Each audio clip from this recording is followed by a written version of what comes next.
All right, I'm gonna go live here. We are. We're live. All right, bigots. I got the chief CEO of jaysanalysis.com, the chief financial officer, the chief Well, flexing officer. Jamie's the girl boss CEO. I put her in charge, and I just kind of sit back and smoke cigars in my cardigan because I'm a lazy That's boomer right. military industrial complex man. That's right. That's right. We got none other than the top diva, the top D, we call him. He's not. He's like kind of similar to top G, but he's the top D. He's the top internet diva, Jay Dyer. We with this one, I blame Jay Dyer for the choice of film for this week's Whoa, analysis. that was your choice. Well, Jay I'll gave me a post the list, and I was like, DMs. yeah, that one sounds good. I was I'll like, let's post do the it. DMs. I gave you all kinds of like spy movies, and you were Jay like, was like, dude, I love this movie, The Stepford Wives, so much. He's like, he's like, this is one of the most influential movies in my life as the husband of a girl boss. And "Well, I toyed with women's lib back at NYU," to quote Everhard in the first one. well, didn't So everybody? Um, oh man. All right, so yeah, actually, it's good to we're watch some of talking. these feminist movies though to see like the messages that they were putting out in the 1970s, right? Yeah, I mean, there's got to be a feminist propaganda film that's at least so corny that it's funny. The Stepford Wives, unfortunately, is not that. It is not that. But hopefully, we can have some fun. We get some laughs about this one. So yeah, we're doing our little weekly show here. This one we're talking about fembots and femcels versus the. Well, it's more like the femcel feminists and the Tradwife fembots having a struggle session. So Jay and I are going to have a struggle session trying to Perfect. understand. You stated that perfectly. Yeah, exactly. We got to understand this. We're trying to grasp just the what deep, profound message our lovely social engineers in Hollywood have been sending us for the last 50 years. This movie is almost 50 years old, 1974, and then there's a 2004 remake that we'll talk about today as well. So yeah, man. Any initial thoughts on the Stepford Wives? Any background Yeah. information you think would be relevant for the Yeah, a bigots couple in the chat? things. Initial thoughts. We have been watching tons and tons of 30s and 40s movies. And that's because we got so sick of most of the modern cinema offerings, which are just garbage. There's very little creativity out there because we still keep up with movies pretty regularly. But we've had a lot of fun going back into 30s and 40s noir movies, and even those crime dramas of the 30s and 40s, they still have positive messages. And I think obviously Hollywood was somewhat subversive even in the 30s and 40s, but like the contrast of the morals is just mind blowing. I mean, and yeah, they had the Hayes Code. I think into the 40s, they started introducing these Catholic, morals and codes that made the films actually have pretty standard promotions of virtue. Will you So will you kind usually, of give a quick rundown of what the Hayes Code was and the Catholic Church's influence in the yeah, U.S. culture at the time through Hollywood? Because a lot of people forget about that because now obviously right. the Mormons are in charge of Hollywood, the Hindus and the Mormons. Um, Exactly. There was, I forget the exact year that one of the popes wrote an encyclical about the power of film and the arts and all that. But there's one specifically devoted to Hollywood, and this kind of led to an eventual push after the 1920s and even into the 30s. I forget the exact date of the Hays Code, but basically, movies in the 20s and early 30s were pretty risque. Like they were super edgy, almost kind of soft prawn at times.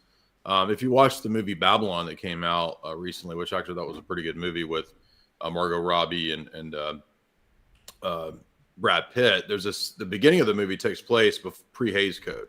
So they're shooting silent films and they're all kind of dirty and stupid. And then they introduce the Hays Code and everything changes not too long after they start moving into talkies. So that actually I think was a good thing. And although some of it we look back on it and it was kind of ridiculous, like you can't portray the married bed as if it's a single bed. They had to have separate beds. And they had these rules about like how long you could show a kiss on screen and stuff like that. So some of it's kind of silly. I mean, you can see the slippery slope though, kind of like but, how now everything, you know, and you see like PG movies, they got friggin' tongue kissing, and even like PG-13 movies, like the Stepford Wives remake, there was the scene where they hear like the sexual activity going on in the room, and it's just like really exaggerated, loud. It's like basically the audio track from like a porno movie or something. Yeah, it's crazy that just how far things have swung since post 1960s, right? So there was a little bit of edgy, maybe subversive stuff in the 50s, but everybody I think knows the 1960s with the counterculture, the rise of the Church of Satan, the popularity of LaVey type Satanism in Hollywood in the 1960s really kind of set the stage for Hollywood turning into an engine of pushing a lot of this stuff. I think around that time too was a change in the laws of prawn, where you could now legally do prawn. I forget what year that was, but it was all around the same time. It's all emanating out of California and Hollywood area. So the Stepford Wives comes right about, I don't know, 10 years after sexual countercultural revolution. And it comes from a guy who I think it's relevant to mention. Ira Levin is also the author of Rosemary's Baby. And Rosemary's Baby, of course, is about this dawning of a new satanic aeon where, Rosemary gives birth as a kind of new Virgin Mary inversion to the Antichrist. So Ira Levin definitely had this interest in these darker topics. He claimed, I was reading all about him last night. He claimed, I'm just an atheist. So he says, I wish that all these dumb fundamentalists hadn't taken my Rosemary's Baby story and turned it into an engine for fundamentalism. Yeah, no, I actually saw that quote. He laments having made these films because he kind of sees them as playing into like what people started to call the satanic panic. Right. So he thinks his stories help contribute to movies like The Exorcist. I will say what's interesting is that think about the narcissism there, to think that his movies, like he thinks his movies made people believe in Satan. Like, well, they wouldn't have believed in this if it weren't for my movies. That's true. I mean, to be fair, Rosemary's Baby probably is like the most famously satanic horror movie of all time. So he did produce, or he did create what would become the top satanic horror movie. And it's a feminist film as well, right? I mean, the theme is that like she's forced to give birth to this child, right? The culture and the patriarchy of this are like this cult that's forcing this poor woman to give birth to this blasphemous abomination, which is a human child. So it's this inversion of, the beauty and the gift that is childbirth, and turning it into something that's, completely, that's basically a violent, horrific, satanic thing. That's an interesting point. I haven't actually thought about the feminist elements of Rosemary's Baby, but that would make perfect sense because being a so-called Jewish atheist, Ira Levin says it's interesting that he toys with so many revolutionary satanic themes. Wow. We would never expect somebody that comes from that background to be involved in revolutionary activity or, have some satanic undertones to their worldview. But also, even if that is the case, it's not incompatible with LaVey Satanism, because LaVey Satanism is atheistic, right? He says, I don't really believe in the devil. We just believe in social Darwinism. We believe in survival of the fittest. So it's a radical Darwinian scheme, according supposedly to Anton LaVey. Interesting. Well, didn't we talk about like 2 weeks ago? I don't know if it was on the stream that you and I did or if it was on a solo stream, where I was kind of ranting about how there he is, the ultimate. Looks like Andrew Tate. He was into sex bots. That was like he was all about sex bots. Oh, he loved it. But he's kind of the original irony bro, right? Where it's like the irony. Good point. Yeah, the irony is so thick, right? And look how demonic that is. So evil. The irony is so thick, and there's so much, like there's so many Zoomers and millennials. Satanist, bro, look at my inverted pentagram. Watch me worship and eat babies. I'm a Satanist. Like, we're gonna have a party. We're having a Halloween. We're gonna have a Christmas party, but we're gonna be super ironic, and we're gonna make it like it's gonna be a mock ritual sacrifice, right? And guess what? Like, get this. Lucifer's Christmas. Like, what would that be like? That's what we're gonna. No. But Jay, get this one. We're actually bringing a goat. Like, my cousin he sourced the goat, so we're gonna bring the goat. We're gonna Dude, what if actually you, sacrifice cut the goat. goat's throat, like, for real? Yeah, no, Like we've an got some irony? local. We got some local sex workers. When we slay the goat, we're gonna be ironically doing stuff with them. We're gonna ironically film it too, and ironically blackmail each other with it. It's gonna be so funny, dude. Yeah. Yeah. So, um, even though it's not explicitly this movie, Stepford anything related to the occult or the satanic, there are some odd layers and elements to it which could suggest the future promulgation of sex bots, because that's kind of what the movie's about indirectly. I mean, it's Silicon Valley type people creating a completely robotized, sex bot for men who don't want actual women, supposedly. But the weird part is that Ira Levin was in the military working in signals intelligence for a few years. So Oh. it says that in his bio, right, that he was in contact with, Pentagon type things about, so in other words, he was involved in high level communications and probably what would become Silicon Valley type stuff. The internet comes out of cryptography. So maybe he knew about the plans that they had to create these things. And Well, interestingly, that's definitely a theme, dude. I mean, there's it takes place like Stepford to Stepford, Connecticut, right? So the protagonist in the film, or I guess antagonist in some ways, depending on how you kind of read the film. Joanna, what's her name? Joanna Eberhart. Joanna Eberhart is the main character, and she's a girl boss, right? She's a photographer, but not really. She's not like a high level, very popular photographer. She's an aspiring photographer. So she doesn't start out now in the remake. The character is like this over-the-top cartoonish girl boss, was played by Nicole Kidman. But in the original 1974 one, she's a photographer. She's nothing special. She's got this vacant look in her eyes, like nothing's good enough for her. The film starts out with her leaving the city and moving to Connecticut with her husband, who made the decision, and she kind of seems to resent him for yeah, we making see this here decision. the opening scene is her alone in an empty room, staring out the window, reminiscing over the fact that she's about to leave her beloved, sophisticated city. Yeah, Keep in mind, in these types of movies, these propaganda subversive movies, the city is always the haven of the sophisticated, high IQ people.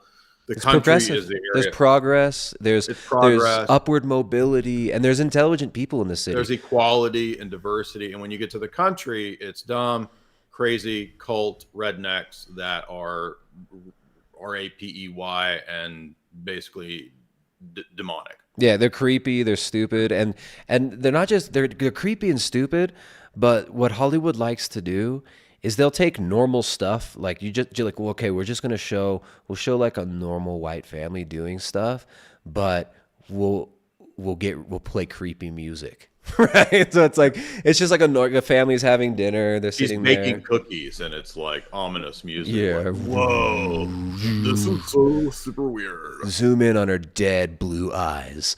So yeah, the people in the Connecticut town that they moved to are completely robotic and empty, vapid, and stupid. That's a theme throughout the film, where she even says there's a line where she says it's hard being smart. It's hard to be smart, or something like that. Which is my favorite part is when she says the word archaic, as if that's a big word, and the other robotized woman, housewife, housefrau, is like, "What's archaic?" She's like, you said this before. You understood this the other day when we were talking about how archaic these stupid people in this town are. Yeah. It's she's a dumb person, smart person.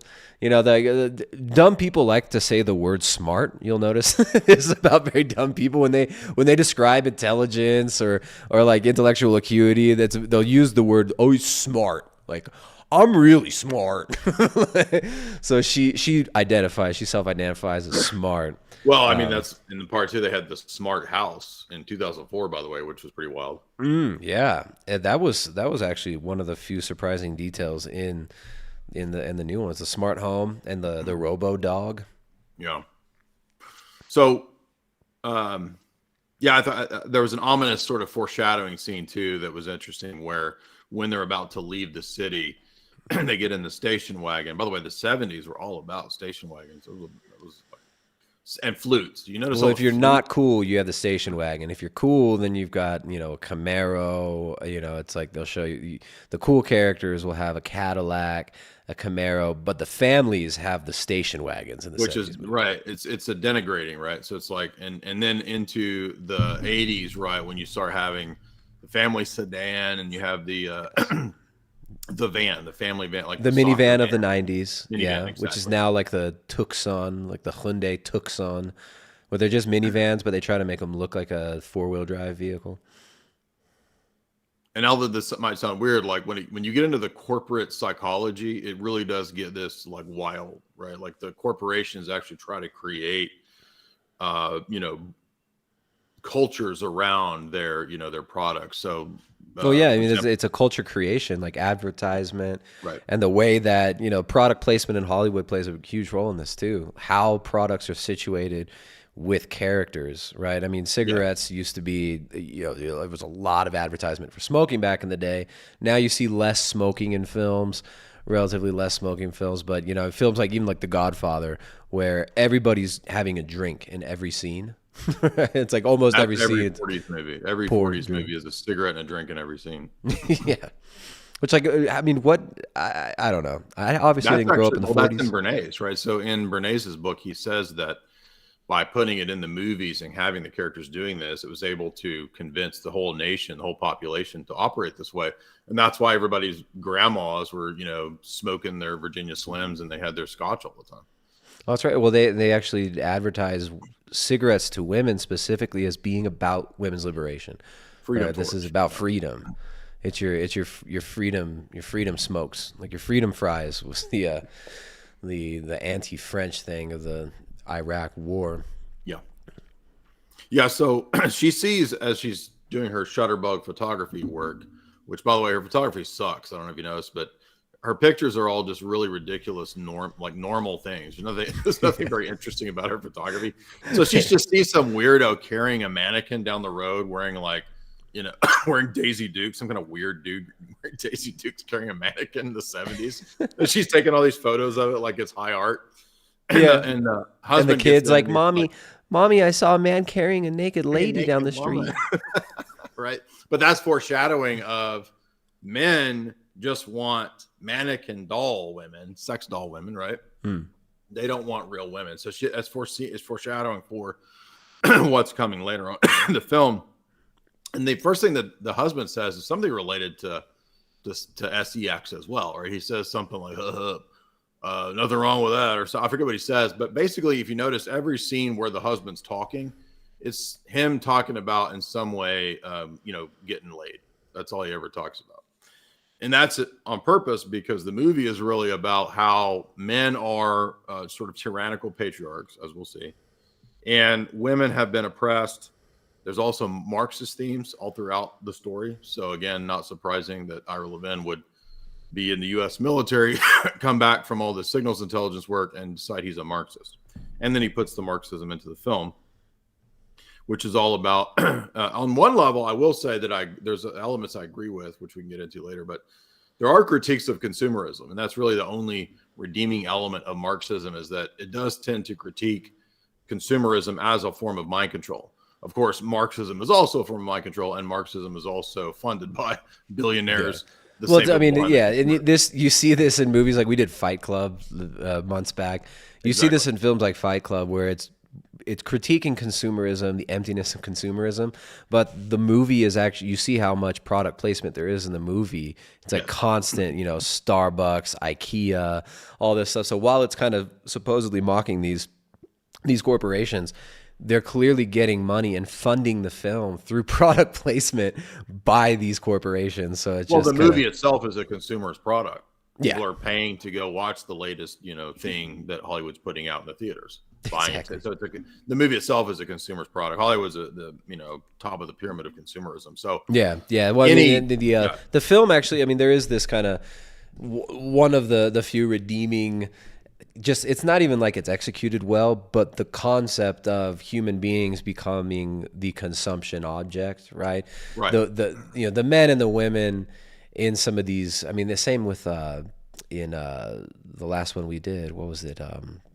Not the Ex not to Machina. leave the world behind. Ex Machina, which was actually a way better film than these in so many ways. That the human beings becoming the consumer object, human beings becoming the object of consumption. That is a valid critique of consumer culture. And Well, another and element too is capitalism. that for a lot of the way that Hollywood works, oftentimes in terms of fiction or critiques, is that they will allow an element of truth. For example, you can question big events, fake flags, but remember that the villain is always somebody like George Bush and the Republicans, right? So you can't go beyond the party politics. So in this movie, is there reality to like mind control and MK Ultra? Yeah, but you see, it's the evil white patriarchy that's behind it. You see, it's the men that are behind it. So you can have this element of truth in your critique, but you have to misdirect, as to who the real culprits and villains are.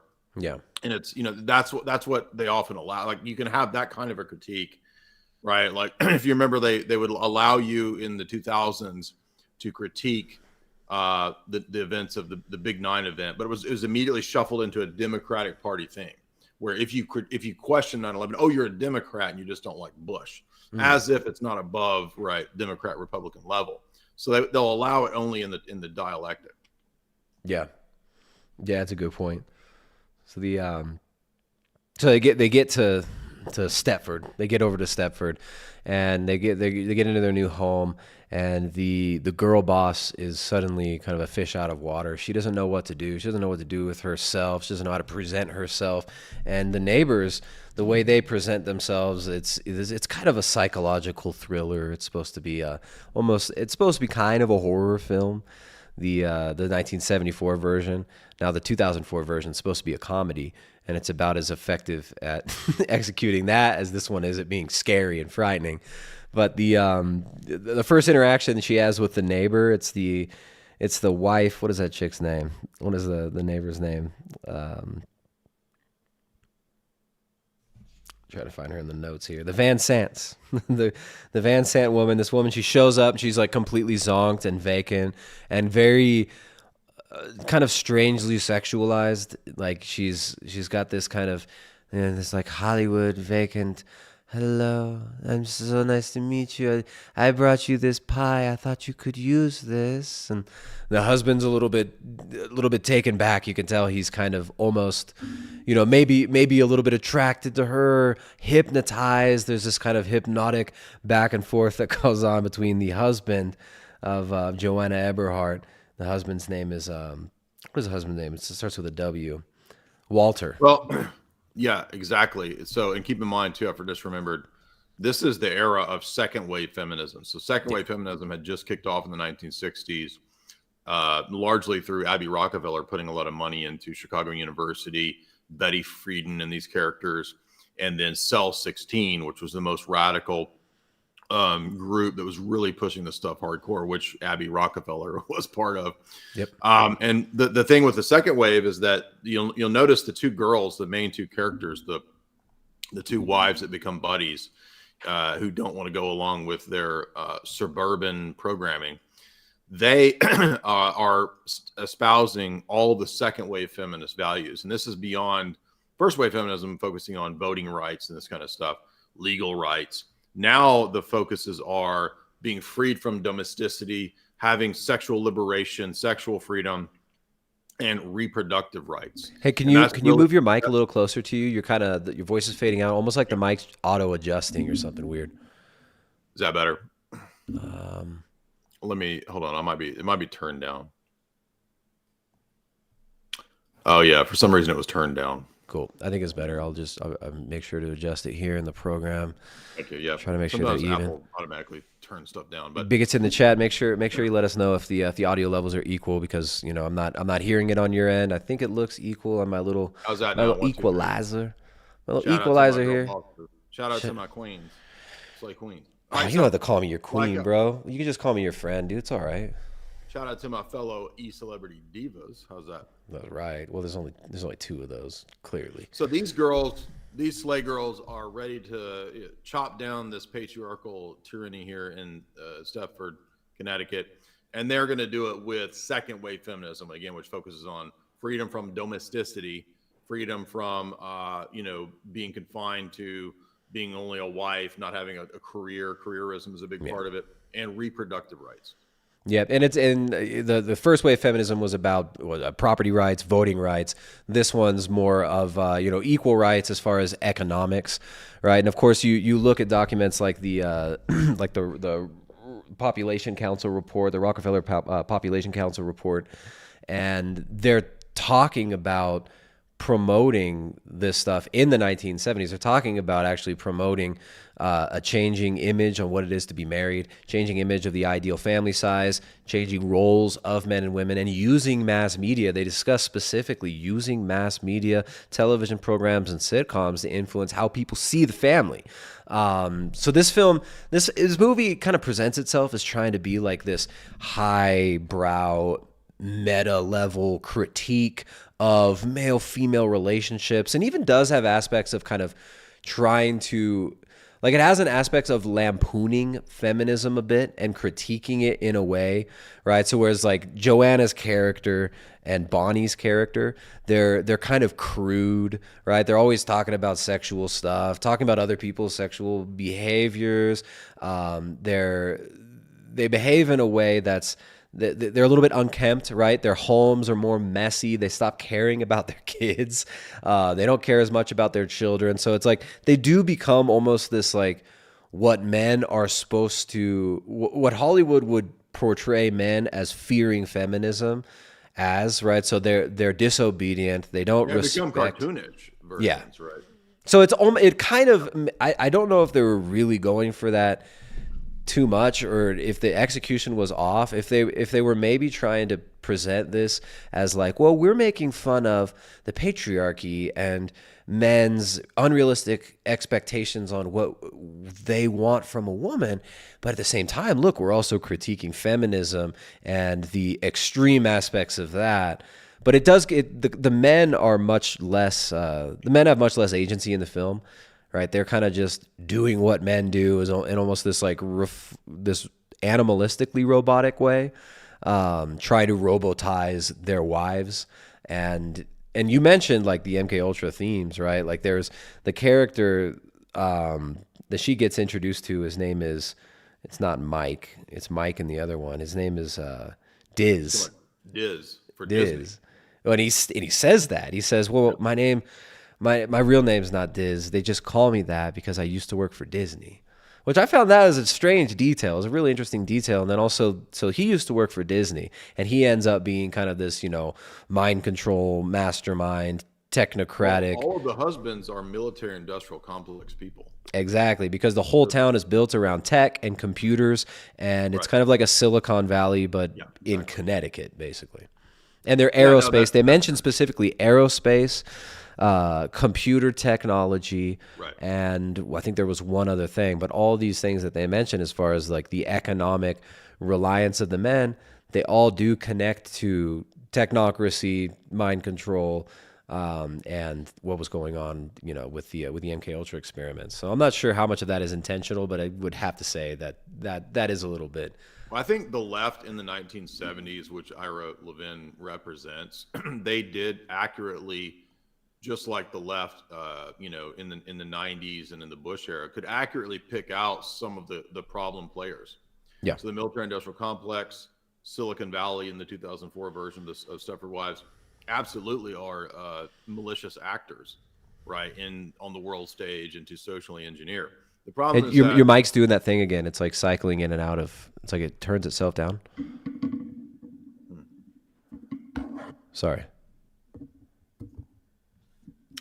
don't know why it would do that. Let me see Let me check the settings here in Google Chrome. Yeah, sorry to derail you. You're on a good little run there, but shout out to the audience. Yeah, it's probably not even doing anything. It's just probably your strategy of derailing. You know what? It immediately look bad. Yeah. So it immediately turned all the way down again. I don't know why it would do that. You're much louder now. For some reason, it keeps going. Are you doing that? Are you like? Are you somehow Gaslighting you? gaslighting me and turning down the volume? Yeah. No, remember we did that analysis on the film Gaslight. Which what year? What year was that one again? Was that 48 or something? Late 40s. Yeah. That was a great film. I mean, that as far as an actual portrayal of human psychology to a certain extent. But there was also an aspect of like, critique of male-female relationships in that movie as well, with the hyper-controlling psychopathic man. I mean, it wasn't a feminist film, but it did. I think that was a better approach to trying to explore male-female dynamics than this Stepford Wives total feminist nonsense. Well, I mean, he does, and I tried to see if there was any evidence that indicated whether he had ever. See, I just watched the volume in live time jump down. That's really weird. What application do you? Because you can lock it on some of these mics. Like if you pull open the application and you just lock the settings, there's like might be a little keypad, and you kind of lock it. Let me shout out the audience. You figure that out for a second. See if you can lock that, and I'll shout out the audience here with our sponsor, Chalk.com.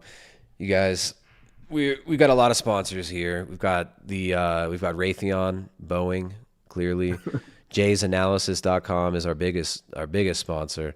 And of course, you guys throw them super chats out there. We got our buddy William Kareen donating $15 via Streamlabs over there. So you guys make sure to drop those super chats. Let's see, you can do it both in YouTube. They're turned on YouTube, and they're turned on over there on Streamlabs. So drop those super chats or support yourself and support your own health by hitting up Chalk.com. We got the Chad mode pre-workout. Go full on Chad mode. Natural ingredients, highest quality ingredients, and natural organically sourced caffeine, not that crazy synthetic crap that they put in a lot of these pre-workouts. We also got the Tomcat 100 extract, which is great for balancing hormones in both males and females. Fantastic. We use this stuff every day. I know Jay's up on that chalk too. Me and Jay are both getting chalked up every day on that Shilajit, on the daily, on the Tomcat 100 extract, and you can get 53% off on all subscriptions if you use that coupon code BIG53LIFE. So Chalk is guaranteed to increase your bigotry levels by at least 53% when you use that code as well. 53% increase in your bigotry. 53% more patriarchy points guaranteed for you when you use that code BIG53LIFE at Chalk.com to get yourself any subscription from Chalk. Let me just throw the link in the chat right here. The link's also in the description. And there we go, guys. All right. Sorry, Jay. Let's see if I can gaslight Jay some more about the microphone that I'm messing with. All right. How's that audio now, dude? I don't see any options to lock anything, but I can just ride the thing here because it keeps going down on its own. I've never seen it do that before. Remember like last stream when I was on your stream, mine was doing that. Yeah. And I locked it. So it's this is like military tech interference, you know. It's just like when it's full on. We got the State Department clearly interfering here. They don't want you to know that we think they don't want Stepford Wives, right? Yeah, our review of the Stepford Wives. This is literally breaking the system. And they have to stop it by any means possible by frustrating us with audio issues. So getting back to the ladies, all right, stop streaming and start streaming again. I'm getting dropped frames. I'm getting crazy bad stream health here.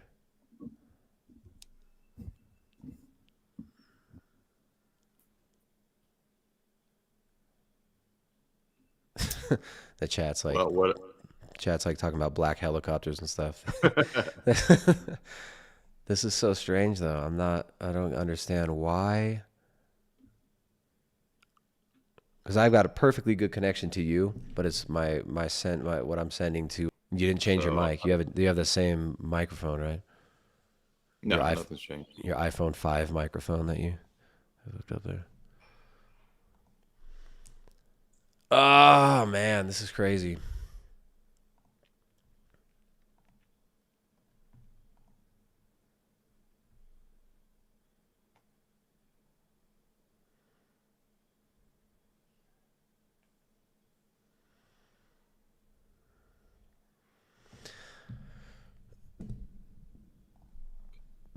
Wait. All right. Can you guys hear me?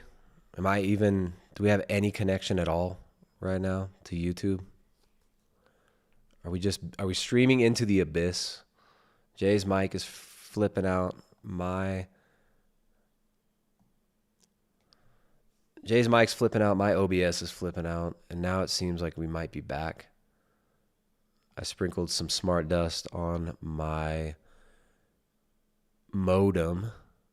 And we're good. We're good. All right. Yeah. All right, guys. I had to recapitulate the calibration on my hamster wheel to get the modem running again. Jay's over there. Jay's over there snorting some smart dust. Make sure to get his tech back online. Jay, can you hear me? I can hear you. Okay. Yeah, we're back live. Your video turned off, actually. You want to turn your video back on? How do I get your video back? It's an issue for Chrome and Mac, it says. Well. Yeah, so this is some issue between Chrome and Mac that I just watched it. It keeps going down. Somebody in the chat, someone in the chat says, adjust the microphone level and clear the allow applications to take exclusive control of this device option from the mic properties in the sound settings. Done. Okay, I'm in the sound settings, and what was the rest of that? Adjust the mic level and then clear it. There will be allow applications to take exclusive control of this device option. Not on. Maybe that's in the firewall section. You could even try that here in the Chrome, like to change the settings on the mic in Chrome. Sorry to the audience out there. We're having boomer issues today. I mean, this wasn't a problem last week. So. It wasn't a problem. That's what I'm saying. This is a coordinated attack, folks. This is Cyber Polygon has gone live. Clearly, this is Klaus. If you hear me, we're sorry. We'll stop talking about. I mean, let's just. I don't have time to sit here and learn tech live. Let's just. You don't have time to do an hour of mic adjustments, Jay. Hey, well, turn your video back on. Turn your video back on. You turned everything off, not me. I didn't turn your video off. When you went out, it turned it off, right? When you shut the stream down. When I rage quit. You're gaslighting. Jay rage quit his video. I don't have access. Like yours just. Now it says my camera is blocked. Dude, what in the world? Refresh the Google Meet page. Let me try coming back in here in this room. All right, guys. Hello, bigots in the chat. We apologize for the ridiculous stream issues I was just having. My OBS was flipping out. Look, at now you got to see two of me. Look what you've done. All right. Jay's audio is fine. Yeah, it's fine. It just kept turning down. We're not adjusting it. Look, guys. We're clearly under intense attack on this. We tapped into the pro Stepford wives. We're fighting against the pro Stepford wives agenda. But Jay will be right back. He's just refreshing. All right, bigots. You guys got any questions, comments? Make sure to throw those super chats out there. Support the stream. Support what we do here. We'll be splitting those super chats with Mr. Jay Dyer, and that will go towards his new microphone and tech lessons fund. We'll be sending Jay to get re-educated in Palo Alto, California. There we go. He's back. All right. There we go. I'm here. Apologies for the interruption, guys. We're back. So anyways, all right. I wish there was a way to just erase that from the YouTube stream for people who are watching later. But we are back. So you can just tell them to skip 5 or 10 minutes. Yeah, I'll just go back in time before that happened and tell them to skip forward 5 or 10 minutes. Well, you do have the ability to put comments up, which people can read. I don't know if you knew that. Learn something new every day here with Jay Dyer giving us free tech lessons. Well, we're at boomer tech level, so we might as well have boomer tech level Bro, responses, right? I don't know what's going on with OBS. There's something wrong with my I was dropping Is it frames still like doing it? crazy. We're good though. I think we're good for now. Okay. I sprinkled some chalk on my modem, and the modem's all chalked up now, so we're good. So, anyways, yeah, we're back to we're talking about Bobby and Joanna and their lovely plan to re-educate the women of Did you Stepford, notice? Connecticut. Yeah, they're going to start a consciousness raising group. I thought that was funny. That was the best. They're gonna start. They're basically their methodology is that's what I'm saying. Like the writer must have thought that sounds ridiculous, right? Like that he has to be I a don't little think bit so. self-aware I don't there. think so. You think we're supposed to think that like, yeah, they can just raise the consciousness of these stupid zonked out housewives who just want to make brownies and do sexy time with their husbands. I do. It's so hard for me to think that people are that dumb, Jay. That's so hard for Well, remember, this is the 70s. This is when second wave feminism was really getting popular. So yeah. I Yeah, think their that consciousness raising session. Well, she says New we Age should is have getting popular too. right. So they want to have like, a Joseph Campbell consciousness raising session. And the other woman, Bonnie, calls it a bitching session. She's like, what do you mean a bitching session? Yeah, right. So yeah, there's this funny theme where it's like I'm not sure. Maybe the filmmaker was a little bit aware that this is ridiculous and was kind of lampooning it and lampooning women's self-help circles or women's struggle session circles. But that's literally what they try to make. They make a struggle session circle so that they can all sit around and raise each other's consciousness to get out of. Remember, there was a term from Marx about false consciousness, right? Anybody who's against the revolution, bourgeoisie consciousness, right? Bourgeoisie, false consciousness, and the only way to fix this is with you have to have your HR struggle session. So they sit their ladies down, and it's unsuccessful. The women say, "Well, I just really like to cook. I just really enjoy making food for my children and cleaning." And the feminists can't believe this. They're like, "You're a bot. You must be mentally ill, brainwashed, and there must be drugs in your food and water if you want to have a family and make food for them." That's why I'm saying, like, this, to me, it's almost like the Barbie movie where they're trying to make this feminist movie, but they end up making the feminists look like the biggest idiots. It's kind of... Well, but I mean, so when her friend Bonnie discovers that they're like, she's on the right track thinking that there might be, drugs in the water, right? She's actually figuring out what really goes on. You've got ecoscience there in your room, which talks about putting drugs into the water. We've covered the Global Elite texts, which discuss doing this in many of them. Goes to the Machine by Arthur Kessler says we need to drug the global water supply to make people more compliant, to mind control them. Explicitly says that. So Bonnie's actually on the right track, but she's misappropriating it as if it's the evil white patriarch men that are doing this to the women. No, it's actually the New World Order, and this is actually a communist technique.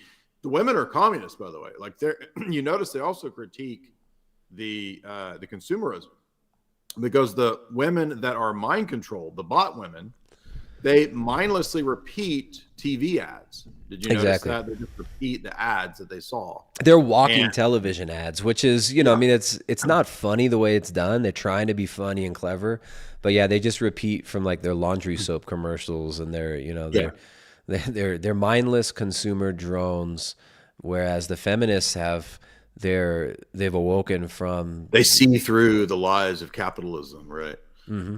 They see the patriarchy for what it is. And they want to be career women too, right? This is another thing that they express. They are really struggling with the fact that they've chosen married life and to be moms, and they wish that, I wish I was doing my photography. And the only time that the main woman protagonist character is happy is when she has that brief moment where the husband has said, "Okay, we'll move away," and she starts taking photographs again. Chris is literally just drinking straight gin in front of everyone, just directly from the bottle there. Just this is my consciousness raising juice. This is my consciousness raising. In other words, gin. That's what That's the way that you refer to straight up gin. Is Is just gin like ectoplasm blue like this? Is gin? actually Bombay Sapphire, isn't it a blue bottle? I mean, I wouldn't know, Jay. I wouldn't know. I don't Okay. drink such trashy. Well, did you liquor. notice that the feminist women drink all the time in the movie? They're constantly having Yeah. drink. Well, that's how they Right? rebel against the patriarchy, by sitting around and making fun Wine of their moms. husbands, by talking crudely about sex, right? And then and drinking and smoking cigarettes. So they Yeah. they get empowered They're like by, dudes. They're yeah. bros. And their houses go to absolute shit, right? Their houses become messy Yes. and gross. They never clean their house. And Bonnie is the main character, who's kind of the more feminist, but not even as Yeah. much of an educated feminist like Joanna. Now, Joanna, remember, she said she played around with women's lib back in New York or At Chicago NYU, or yeah. whatever. And Bonnie is just like, oh yeah, didn't we all? But Bonnie just lives it, right? She just lives Well, this she was at crude. NYU. That's even more sophisticated and like lib, right? That's like the top tier of 70s East Coast, sophisticated liberal university, Oh yeah. women's lib, New York University. And this is where she says, "Oh, I regret, the science man that I was dating and that took my virginity, who, and I ended up going with Bob or Bill or whatever his name is." Well, yeah, that conversation's pretty interesting. Where she's like, I lost my virginity to what do you say? I lost my virginity to a chemist, Yeah. and then it turns out that this chemist perhaps has the key. So, in order to crack the code of why everybody in this world is robotic and just wants to serve their husband and love their family and raise their children, they obviously must be satanic bots if that's what they want to do. They have no ambition to be a girl boss and to get drunk all day and be a wine mom and take pictures and pretend you're an artist. The only way to crack this And code, talk about ding dongs. So like half every conversation is about ding dongs. yeah. Or the one scene where the woman's like, "Oh, all I've got is two Teenagers with boners. Send them teenagers to that my have house." constant erections," and then Bonnie's like, "Oh, send them over to my place." It's like disgusting. But yeah, so the way that they're gonna crack the code, like, and figure this out, well, she knows a chemist science man. In fact, this chemist science man, I think she says deflowered is the term that Yeah, she uses. deflowered. He They constantly talk deflowered about her. losing their virginity. Yeah, and so they talk about sex like men, like men supposedly do. But I don't know. I don't know about you. When I get together with my friends, like, we're not talking about crude sexual details of sex acts and stuff like that. But there's this Hollywood thing where dudes are supposed to talk about sex, and I guess women, if they want to be girl bosses, they'll talk about that too. So she starts reminiscing about her old boyfriend, and Bonnie tells her, "Well, you should get in touch with him because if he's a chemist, he can help us test the water." And we'll test that Right. water and see. They're convinced the what's water's up. been drugged to create zombies. Yeah. Yes. So the way that you can become feminist empowered is to get in touch with your old boyfriends and maybe, hey, get together. But of course, that you're doing this for a noble purpose. But there was this tension between them, and they had the conversation like, "We really blew it, didn't we?" Well, isn't it interesting that the women are pictured as free and sophisticated and funny because they're constantly talking about sex, but the husband, the protagonist girl's husband, he constantly talks about sex too, but he's the pervert, right? So when Yeah, he's women disgusting. do it, it's sophisticated and it's funny and it's liberal and edgy.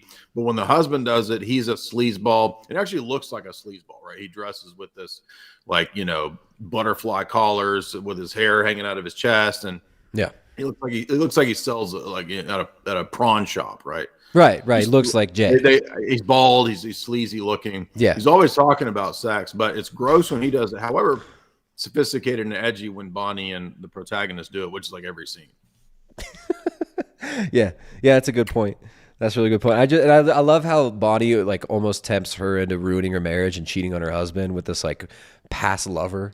But that's empowering, right? Like reminiscing about your. Well, but did you notice that? So I think the point of that scene was that the main girl reminiscing about the guy that, the chemist science man, she has this fantasized idea what it would have been like. And so she also wants to go see him because she thinks, well, maybe I messed up marrying this current goober. maybe I can see what he's up to, right? But then when she meets him, he's still simping for her, and he passes her a note that says, "I'm also unhappy," right? And so this makes her realize that, well, he's just another one of these simp men goobers that I'm beyond this. I'm better than this. She actually says that a few times in the movie too. She's like, "I'm better than this, right? I'm better than you. I'm beyond you." I think she even says that when she's, confronting the evil husband towards the end, right? She says something like, "I'm actually better than this. I'm better than you." Well, that in the remake, that's definitely the theme of I can do better. Now, I don't know if that line was in the 1974 one, but in the 2004 one, that's a big theme. And the 2004 one is so over the top goofy. It's I had fun kind of just laughing. It's when he's drunk or something, and she's like, "Stop telling me what to do. You don't yell at me. You don't tell me what to do." And she says something like, "I'm beyond this," or "I'm better than this." Okay. Yeah. And she realizes that, her kids are in trouble at this point. Yeah. But she's smart. She says that she's smart. And in the conversation with her ex-boyfriend. And the therapist, she says basically the same thing to the therapist. Yes. So he says, "We blew it, didn't we?" And she goes, "I don't know, Raymond. It's hard to be smart." So she's talking to her science, and he's in his science garments, right? He's wearing his science man vestments. He's got his white lab coat. He's smart. She's smart. Yep. Look, we're smart, but your husband must be dumb. Of being smart. But actually, her husband doesn't do anything wrong in the film overtly until she starts to suspect that perhaps he's trying to brainwash her and turn her into a mind-controlled Stepford wife. He's just really supportive, and part of moving was like, for her. He wants her to be safe. He wants to live in a place where there's low crime. He wants her to have a larger house. So she goes from having this empty apartment to this large, beautiful home. But of course, it's no good for her. She despises it. She can't deal with it. You know what else this reminds me of? And I think it was written around the same time. Is it Virginia Woolf? That's another example of you can critique and warn people about the coming dystopia, right? But you have to present it as the evil Christian patriarchy. And in the 2004 version, it is explicitly made Christian. Yep. And so I'm trying to remember that. I didn't watch that show, but you know this recent popular show that was based on Handmaid's Virginia Tale. Woolf or whatever. Huh? No, you don't mean Handmaid's Tale, which is Margaret Atwood? That's it, Handmaid's Tale, right? So in that one, that's a appropriate dystopia because it's run by evil Christian patriarchs that want to keep population going. Yeah, well, I was thinking we should do an analysis of that, and then I looked, and it's like 50 episodes and multiple seasons. I'm no way I'm watching. I actually legit thought it was a movie. I'm like, oh, they just made some movie. It's a freaking series with 53 episodes. I'm not watching that trash. But it's the exact same type of programming where, right, the Marxist equalitarian feminists are the heroes fighting the evil Christian patriarchy, which is just completely ridiculous. I mean, it's like so divorced from reality. There's actually people that still believe it now. They think that, like, and they usually say, oh, it's like Trump and the evangelicals are taking over and they're going to run America as a theocracy, which is absolute Looney Tunes. Well, they'll say this all the time. It's literally like The Handmaid's Tale. Oh my goodness, you're gonna ban ritual infanticide in public spaces and putting up a giant pyramid and lopping off babies' heads and eating their innards. This is literally The Handmaid's Tale. Oh my goodness, I'm so scared. Everything's literally Handmaid's Tale, and it's none of these people would have ever read Atwood's book. Which I know my wife Margaret read Atwood, that. not Virginia Woolf. Thank you. No, yeah, it's Margaret Atwood, who actually she wrote. I read one of her books, Oryx and Crake. Did you ever read Oryx and Crake? It's an interesting dystopian novel, and I don't read feminists like you, so I don't. Yeah, no. Well, I'm saying like back at NYU. Back when you were at NYU and you were toying with women's lib. Yeah, when I was toying with women's lib. I mean that sounds like some freaky. So like Jay's always trying to. Jay got arrested in public. He was wearing that sweater and he was trying to toy with women's libs. Like when you were convicted of toying with women's libs. Jay Dyer got 15 years in a Marxist struggle session. Got because he was convicted of toying with multiple women's libs in public. It was a bad time. This is a really dark period. I was flashing my women's libs in this. He was showing them his chest hair, and then he would just try to toy with the women's libs. I was mansplaining and fart raping. You remember that? Fart, R-A-P-E. Yeah.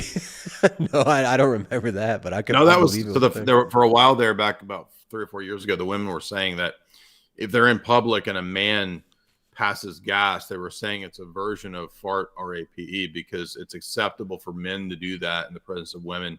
So it's a microaggression, they called it. That's 100% real. That's totally real, and I believe it. And I'm gonna start calling men out for that. Hey, we got a super chat over here from Frankie D. Frankie D sending them $15. Them 15 Ds says, "Bros, I started taking the chalk and became so based and bigoted. I was banned from the school board advisory committee. Oh no! Side effects of chalk are being banned from society because they are too weak and soyed out. Based levels off the charts. I mean, there's yet another scientific study."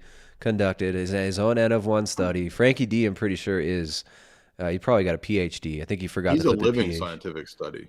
Yeah, women's studies, scientific level of women's studies. Thank you very much, Frankie D, for that super chat. We got Gary donated $20, didn't say anything. Frankie D over on YouTube also said, "I started taking chalk and suddenly I understood philosophical concepts. It's like you need to cross a testosterone threshold in order to grasp them transcendentals." So Frankie D, thank you very much, Frankie D. Up on that chalk. You guys make sure to use that coupon code BIG53LIFE. You will get 53% off all subscriptions. So it only works on the subscriptions. And I highly suggest checking out some of the stacks. Some of the, like the men's vitality stack is awesome for the men, obviously. If you're playing around with women's libs, that will help you to increase your male vitality. So if you're going to be like Jay and try to play with women's libs in public, please, you guys, do not let there be witnesses, because that's going to be your downfall. Like our friend here when he was playing with full disclosure, I was convicted. I spent 3 years in doing probation for flashing at NYU, dabbling in women's libs. Yeah, and what he flashed was his chest hairs. He did the James Caan style. He flashed his bushy chest. It was like some Miami Vice level male. If you remember that 90s band that had Gavin as their front man, Bush, that was named after my chest. Yeah, that was actually, that's a fact. That's actually a scientifically verifiable fact. So thank you guys for supporting the stream over there with them super chats, and support your own health by hitting up chalk.com and using that coupon code BIG53LIFE. And if you're trying to play with women's libs, men, I would highly suggest getting on that chalk. It might help you to get up in there and play with some of them women's libs. We got another one from Frankie D. Says, "Jay is only a great debater because he takes daily chalk injections. He dissolves it into a liquid that goes into his drip IV. His T level is 5,000 kilograms per milliliter." Kilograms per milliliter. Yep. Wow. You can also directly butt chug chalk as well, if you didn't know. Yeah. That's gonna be that's gonna actually be in the next. Jay and I are gonna be in the next Jackass.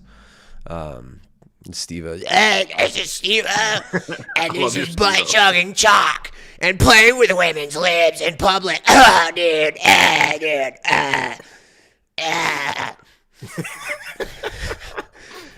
So,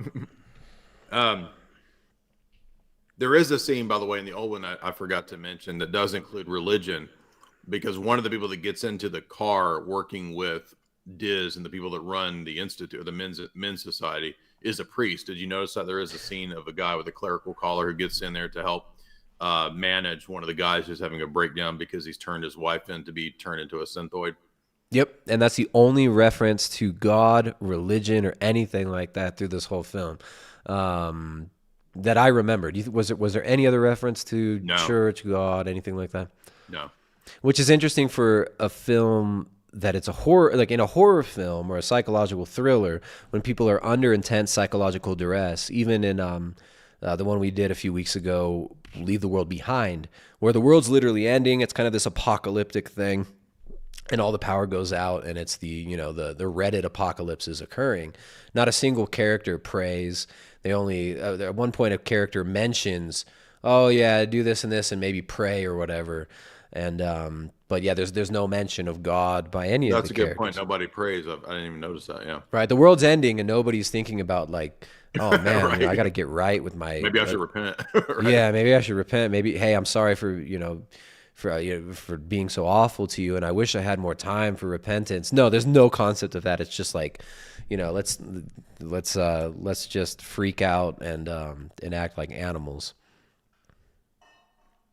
There's also the another Marxist element too in the film, not just castigating religion as a tool of capitalist bourgeois patriarchy, but the the bad guys are all also hanging out at this giant mansion, right? So the men's association is an old mansion, which the cop says, oh, this is the oldest, most elite building in the town. It's a city landmark, a treasure, and the men's association has restored it, right? And of course, it's this Rothschild looking mansion, right? So the idea here is that the fringe outsiders, the feminist women who aren't going along with the control structure, they're also fighting against the bourgeois, right? The patriarchy isn't just men; it's also a bourgeois, capitalist, corporate connected group. Now, it's true to say that corporate elites are part of the problem, but the problem isn't necessarily an economic system, and that's the whole idea of Marxism, is to say that all of our problems are not internal. They're not men's sin or our hearts. Men's problems are society, man. If we just revolutionize and overthrow and set up a new society, man, we'll be free. So liberation is always sold as the goal, but the means to liberation are always more and more enslavement. Good point. Yeah, the problem is never man's heart. The problem is always the external world and how it's organized. So if we can just organize the world according to nature, right? Like Rousseau's whole concept of going back to nature and the natural state of man and the noble savage and these romanticized ideals of man without the shackles of civilization. So it's like the problem is civilization to a lot of these revolutionary types, these revolutionary Enlightenment thinkers, that then the later revolutionaries, many of them who were also, ethnically and religiously inclined to revolutionary activities due to their history and due to their location. Exactly. So I did like a multi-part video on Fire in the Minds of Men and the Demon series on Dostoevsky, where I was reading extensively from that book, and it's all about the worldview of these people. Another great book, actually don't have it with me, I got another one of her book, but Nesta Webster gets into this in her book on,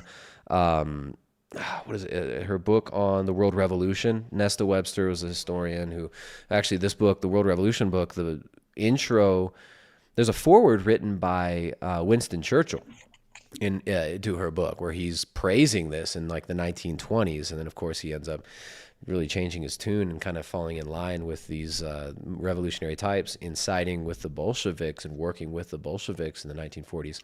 But it's interesting when you look at the worldview of guys like Adam Weishaupt, who were interested in Rousseau, interested in these Enlightenment thinkers, even the Bolivarian Revolution in South America. Simón Bolívar was a revolutionary Mason who was initiated into the Illuminized lodges in France, and he was basically an adept of these Weishaupt adjacent characters, and he was hanging out in the lodges in Paris, and he was obsessed with Rousseau and these people about getting back to nature. The structural problems are bad, and a lot of these people were actually perverts. Like Rousseau used to like flash ladies in the street. He was a total Coomer weirdo. I heard a good lecture by Kerry Bolton, who I'm not saying everything Kerry Bolton says I agree with, but he had a good lecture on the psychology of the revolutionaries. And he included Rousseau in there. He had Saint Just and Saint Simon, and a lot of these characters are actually mentally insane people. Well, I did a stream where I talked a lot about Saint Just, the Saint Simonians, the Fourierians. Yeah, I've heard your stream. It's a great stream. Will you send me his? I would love to hear his perspective. It's from about 5 years ago that he did. I'll send it to you. You can still. I'm not even familiar with Kerry Bolton. Is he a like historian or?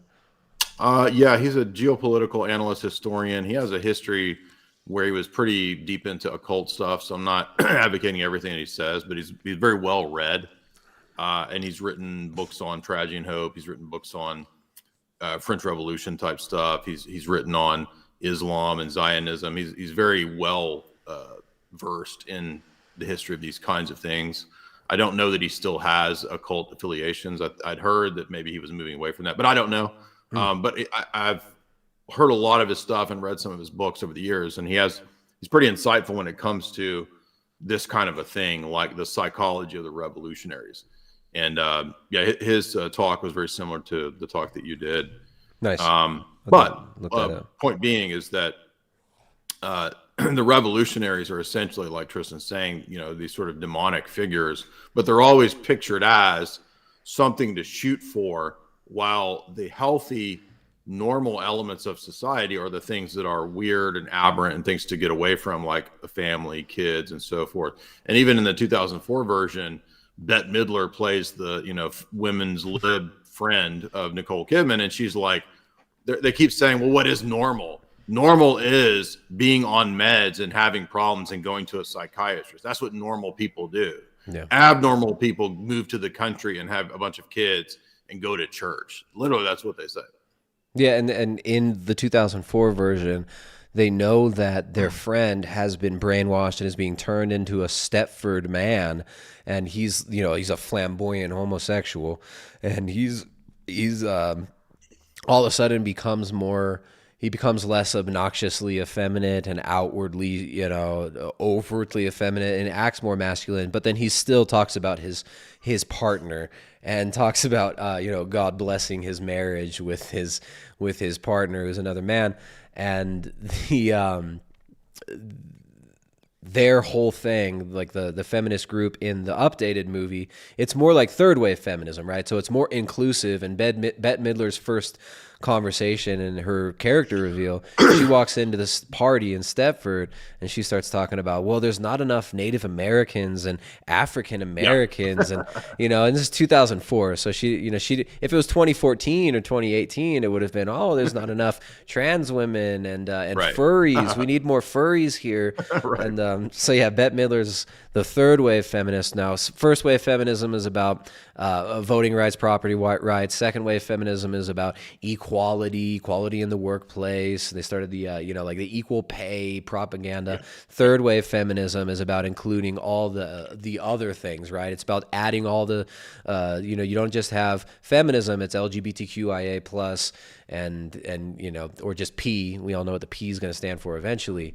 And so it's more inclusivity, and which all goes back to witchcraft, like Rachel put in her book. Yeah. So I guess we should tie in the goofy 2004 remake one a bit as we're going through this, and maybe just compare both timelines, because both films follow the same structure, but then there's slight differences, which do give you an insight into the change in Hollywood and the change in the culture. Now, these films, I would say both of them missed the mark in a lot of ways of like what they were trying to do. Which they even make it difficult to tell what they're trying to do, because it's in both of them, the feminists are goofy, right? Like I think in the 2004 one, I think they were going for more of a critique on girl bosses and the critique on the toxic men who want to control their women, and say that, well, in the end, there's going to be this synthesis and we'll just meet in the middle and we can all be kind of happy right there in the middle. And it was kind of this Hegelian tension that developed a synthesis of like, well, we'll all just have a party in the end and we'll all maybe love each other and nobody's perfect, but whatever, we'll all have a good time and do some sex and buy some products. Yeah, absolutely. I think, and it was a very bizarre idea to recast this horror movie as a comedy satire, and that's why it didn't work. This is pretty much a flop, even though cost $100 million and made $102 million. I mean, that's still a flop. I think the idea was, like you're saying, in 2004, maybe it's acceptable to not just lampoon the, conservative lifestyle that we were lampooning in the original 1974 version, but now we can do a little bit of lampooning the girl bosses and and Nicole Kidman's character is kind of absurd. Like you said, she's ridiculous. She doesn't care about anybody or marriage at all, in that she's willing to sacrifice, various characters' lives in her reality show for ratings. Yeah. And this her reality show is like, she's a total girl boss, whereas Joanna was, she wanted to be a girl boss. She was a shitty photographer. Nobody cared about her work. She's a wannabe artist. She wants attention. She has aspirations, but she still can't make it. It's a men's world out there, and she's still kind of held down by the shackles of toxic masculinity. Whereas the new one, she's total girl boss. I wrote down the names of the stupid shows that she was running. Balance of Power and I Can Do Better. And the second one, I Can Do Better, is just all about some dude getting cucked by his wife. Like it's like Survivor, but where you get cucked. Yeah, it's like Adam 22 and Destiny Survivor, where their partners go off and have relationships, and then the dude ends up getting cucked, and then he's so pissed. That's what happens. He gets so mad that he tries to shoot Joanna. She's on stage at like the SAG Awards or something. Yeah. And she's talking about her great career of creating all these wonderful reality shows, which are total degeneracy, like full on girl boss propaganda. It's all Sex in the City type stuff. And then the Destiny character gets cucked, and he tries to shoot her off the stage, and then she has a nervous breakdown because she then gets fired because of creating all this controversy. So she loses her girl boss status in her girl boss environment where everyone's a woman. Like, do you notice there's like one man in the office? It's all women. So there's a huge shift. The shift has taken place where now we're under a kind of gynocentric matriarchy. They're running shit, and men have fled to certain regions and certain domains in the country and in business to where they can run things, they can change and create a new order. Yeah. And in this one, it shifts from military industrial complex to explicitly being Silicon Valley. So you get basically all of these Microsoft kind of nerds. Christopher Walken plays the former Microsoft executive who's now living in Stepford and is running the Men's Association to create these replacement female sex bots. And the female sex bots are actual robots, right? Like they basically they turn the women in both films. Well, they put nanochips in their head, so it's a brain implant, they say. But then what's weird is in the end, well, I don't want to, we'll give up the end a little bit later. We'll get there, I guess, a little. Yeah, about Christopher Walken. Right. So everyone's in this movie too. Like you look at the cast and you're like, man, that's crazy. It's Bette Midler. Who's Bette Midler's husband? John Lovitz. John Lovitz from Saturday Night Live, yeah. Yeah, like there are actually some funny people in it. The guy that plays Adam 22, or the guy that plays like Destiny. Who's that guy? He was on like SNL or Mad TV or something. He's a familiar face. Ferris Bueller, what's his name? Broderick? Yeah, Matthew Broderick. Nicole Kidman, there's something about her that's just so wicked looking. I can't see her without thinking about her father, her like, MK Ultra psychiatrist, weirdo dad. Well, also remember too, this has Faith Hill. Did you know she's one of the Stepford wives? Oh, I didn't even notice that. Yeah, I don't even know what she looks so the like. famous country star Faith Hill, who is in this odd role here playing a Stepford wife. She's the one that shorts out. She has a few lines, but she famously had this like really disastrous drug and alcohol problem relationship with whichever country star she's married. Is this huge drama for many years, and pretty much I think led to kind of her no longer being really that well known of a country star. I mean, I don't keep up with country, but we're not far from Nashville, so we were actually at a restaurant. We saw Faith Hill at the restaurant one time a couple of years ago. But busted lines off the table. We were doing the lines. You guys were doing your lines as you Hollywood types call it. I don't know this whole domain really. I mean, I listen to some of like outlaw country, but the irony is that in this movie, this one promotes. This is right around, by the way, the time that in the late 90s and into the early 2000s, and we noticed this when we did our Sopranos breakdown. TV shows and movies were beginning to introduce the themes and the nods to taking Zoloft and Prozac within the screenplay, within the script. For example, first season of The Sopranos, they introduced Tony to taking Prozac. And that's right around when they were really beginning to push SSRIs and Prozac in the late 90s. And then in this one, when she makes friends with Bette Midler and the gay guy, when they have their little revolutionary cell they create, the first thing they start talking about is, how do you deal with this mind control suburban lifestyle? And, oh, I'm on Zoloft. Have you tried Xanax? What about, Paxil and the other, Prozac? What about all these, I got the lines right here. Check it out. Well, I'm sorry. My shrink says I need creative chaos. My therapist says I need boundaries. That's the gay guy that says that. My doctor said I need enough electricity to jumpstart Vegas. So that's Nicole Kidman, who's apparently getting electroshock, which nobody uses that anymore. So I don't know why. Yeah. So again, another MK Ultra nod. Exactly. Yeah. And of course, and it's Nicole Kidman, whose dad is kind of this weird psychiatrist character. Someone else says Xanax. I worship Xanax. I'm old fashioned. I like Prozac with a Viagra chaser, says the gay dude. You're up and you're up. Oh, Roger, Viagra. Hey, is there something that you need to tell us? Well, sharing. So it's like there's this whole conversation of them, and one of them literally says they worship the pharmaceutical drugs. So it's that's a pretty subversive scene.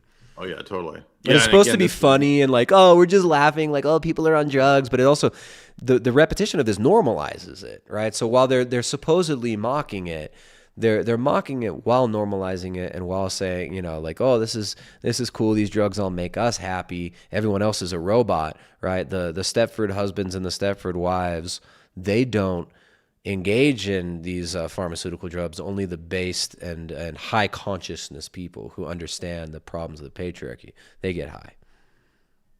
Yeah, exactly. We're sophisticated city libs. We know what's really going on, and it's normal to have neuroses, right? And that's what Bette Midler's character keeps sort of reinforcing with her, idiotic lines. And when and then we find out that the other problem is that the Stepford wives are Christians, right? If you remember the whole scene about the Christmas party that they're going to have, and they have this discussion about pine cones, and Bette Midler thinks she's being funny. It's not even funny. And they're talking about SEX toys and what. Oh yeah, she makes a disgusting joke about putting a pine cone on like ridiculous. It's so poorly written. The jokes are so bad. I don't understand how any of these actors read the script and were like, yeah, I'm going to do this. I mean, that $100 million is what went to the big names, right? Yeah, it's not a high budget film other than the big names that are in it. I've got some screenshots pulled up here of it on the screen. I don't think you can see it though. The audience can, but what a waste of money. Well, but it is interesting that it's coming out at a time when Silicon Valley is really getting kind of into the limelight. They're really coming into the scene as having actual power and actual force. Even in the late 90s, people talked about Silicon Valley was on the rise and it would be a big thing, and people knew about the internet. It was getting popular. Mm-hmm. But from, I'd say, the late 90s until 2004, 5, I mean, huge growth of Silicon Valley. It's really becoming its own machine. So it's interesting that they were already kind of lampooning and critiquing elements of technocracy in this film, which is, again, a weird thing because in the 2000s, the left would critique these things. The left was against military-industrial complex drone warfare. The left was against illegal wars. The left was against big pharma. People don't even remember that, which this movie is not anti-big pharma, but the left was anti-big pharma. The left was anti-big corporation. Yep. I mean, this movie this movie's probably partially funded by Big Pharma from that scene of just shouting out all their favorite drugs. That's a lot of money right there. Right. So that all switched when Obama came in, and then the left supposedly is they're all pro-war. We got to get Gaddafi, continue the Afghanistan. And Obama situation. also brought all the SJW stuff, which, by the way, the SJW stuff is present in this movie because when Glenn Close is explaining to Bette Midler they're virtue signaling how liberal and inclusive they are, which is actually not true. But I actually like the fact that it's portraying the rhinos right? And it kind of predicts the gay Republican rhino stuff a little bit, which Exactly, is now because the everywhere, gay right? dude, when he suddenly becomes Right. based, or he becomes a normie, and he acts very dignified. He loses the flamboyance. He loses the effeminate edge. He stops. But he's a openly gay Republican. He's a Republican, and his partner can't deal with that, right? So then that ends up creating problems. No, I'm in saying their- when he becomes Christian and they have that public speech, and he's like, I realize now that God accepts me and we're still together, and I'm going to run for Senate or for mayor or whatever. mayor as a of Republican. whatever, Westworld, or mayor of So it's kind of like Stepford. pointing out that like the future of the Christian gay Republican, right? the rhino gay rise is on the march. I've got him Again, pulled way up ahead of here. its The time. scene where That they're wasn't in big the in 2004. kitchen. They're in Bette Midler's kitchen, and her kitchen, and she's the class consciousness, feminist consciousness, married to John Lovitz, and funny and hip and cool and always drinking Jewish and she actually gets really offended when people are talking about the Christmas thing. She's just like, oh, so you just think I'm your token Jew over here or something. It's this dumb scene. It's supposed to be funny. I forget what her line is, but it was terribly written, terribly delivered. I've got them pulled up here. They're in her messy apartment, showing each other. She's showing them her bottle of like pharmaceuticals, and they're just talking about what drugs that they're all on. Yeah, and there's another element too that we didn't really talk about, which is it made more sense in the 70s version, but in the 2004 version, they really transferred over into more of an explicit sex bot theme, which is plastic surgery. And so part of what's being critiqued in the 1974 version is the rising popularity of women on a more wide scale getting plastic surgery, boob, breasting, what am I trying to say? Breast, not reduction. Giblets. They're getting their giblets. Is that what that's the scientific? They're getting their giblets giblet growth. Expansion surgery. Tata growth. They're undergoing the Tata growth programs. Okay. Giblets. That was like their women's libs are their women's libs. Their libs. They're growing their libs. Their women's libs. But yeah, that's it. There's a button on the remote in the newer version, and the guy pushes a button, and his wife's boobies grow bigger. And if you remember at the end of the first one, when she sees her synthoid copy version, right? It has noticeably larger tatas. Are they larger, or is it just because she's actually they're nude? noticeably larger. They did it on She's purpose. like veiled and nude. Yeah, well, her tatas are actually kind of a character in the first one too, because she mentions like, well, we need to really get things going in this town. We don't need to do, what does she call it? Like the bra burning. What's the term for the fires when they? We don't need to have a bonfire and burn bras, basically, she says. And throughout the whole film, she's never wearing a bra, and like you can see her she got her little almond joys are poking out of her shirt the whole movie. And then in the end, she's just like nude and veiled and just like totally zonked out robot. And but they've been noticeably sees her increased. double. I mean, yeah. And so Well, in the new one, it's just an immediate sort of, you can increase the bot to have whatever features you want. Mm-hmm. Yeah. And you got a remote control, and the remote control can do whatever you want it to do to your Stepford wife. How about that speech that when Matthew Broderick explains why, it was like the simpiest thing I've ever heard. Like he says, men are tired of working underneath women. We are basically jealous of you. You're better at everything. He says you're better at everything. Better at everything. We're jealous. And he's like, and so he says, look, basically we're the girl. And so there's a conspiracy because women are so much better. They do everything better. They're better CEOs. They're better at everything. And secretly men are just jealous. And that's why we've been fostering the conspiracy to keep you down and ultimately to invent sex bots. When actually the promotion and invention of sex bots is from Marxists and Satanists who promote women's lib and feminism. Yeah, so I guess it's almost unconsciously, they almost unconsciously really are kind of saying that yes, the women's lib and the feminism literally turns the women into the bots. It's kind of like the Barbie level read of it, right? Where like they try to make a film to say one thing, but they accidentally end up showing kind of how things really are sometimes. Like it's unavoidable with this art. And then there's this bizarre twist, which doesn't really make sense because it's not actually Christopher Walken who you think is behind this. It's actually Glenn Close, who was the ultimate science girl boss, who has left the tech world to arrange her own ideal community. And she had created an AI Christopher Walken, who's her husband. So in the new one, it's now a perfect community organized by a conservative woman. Yeah. Which is odd. Well, and Christopher Walken's character in the original one, there's Diz, who says he used to work for Disney. Then there's Christopher Walken's character, and he says his name's not really Mike. They just call me that because I used to work for Microsoft. And then the other Stepford dads bust in, and that one of them says, I worked for Disney. The other one says, I worked for NASA. The other one says, I worked for AOL.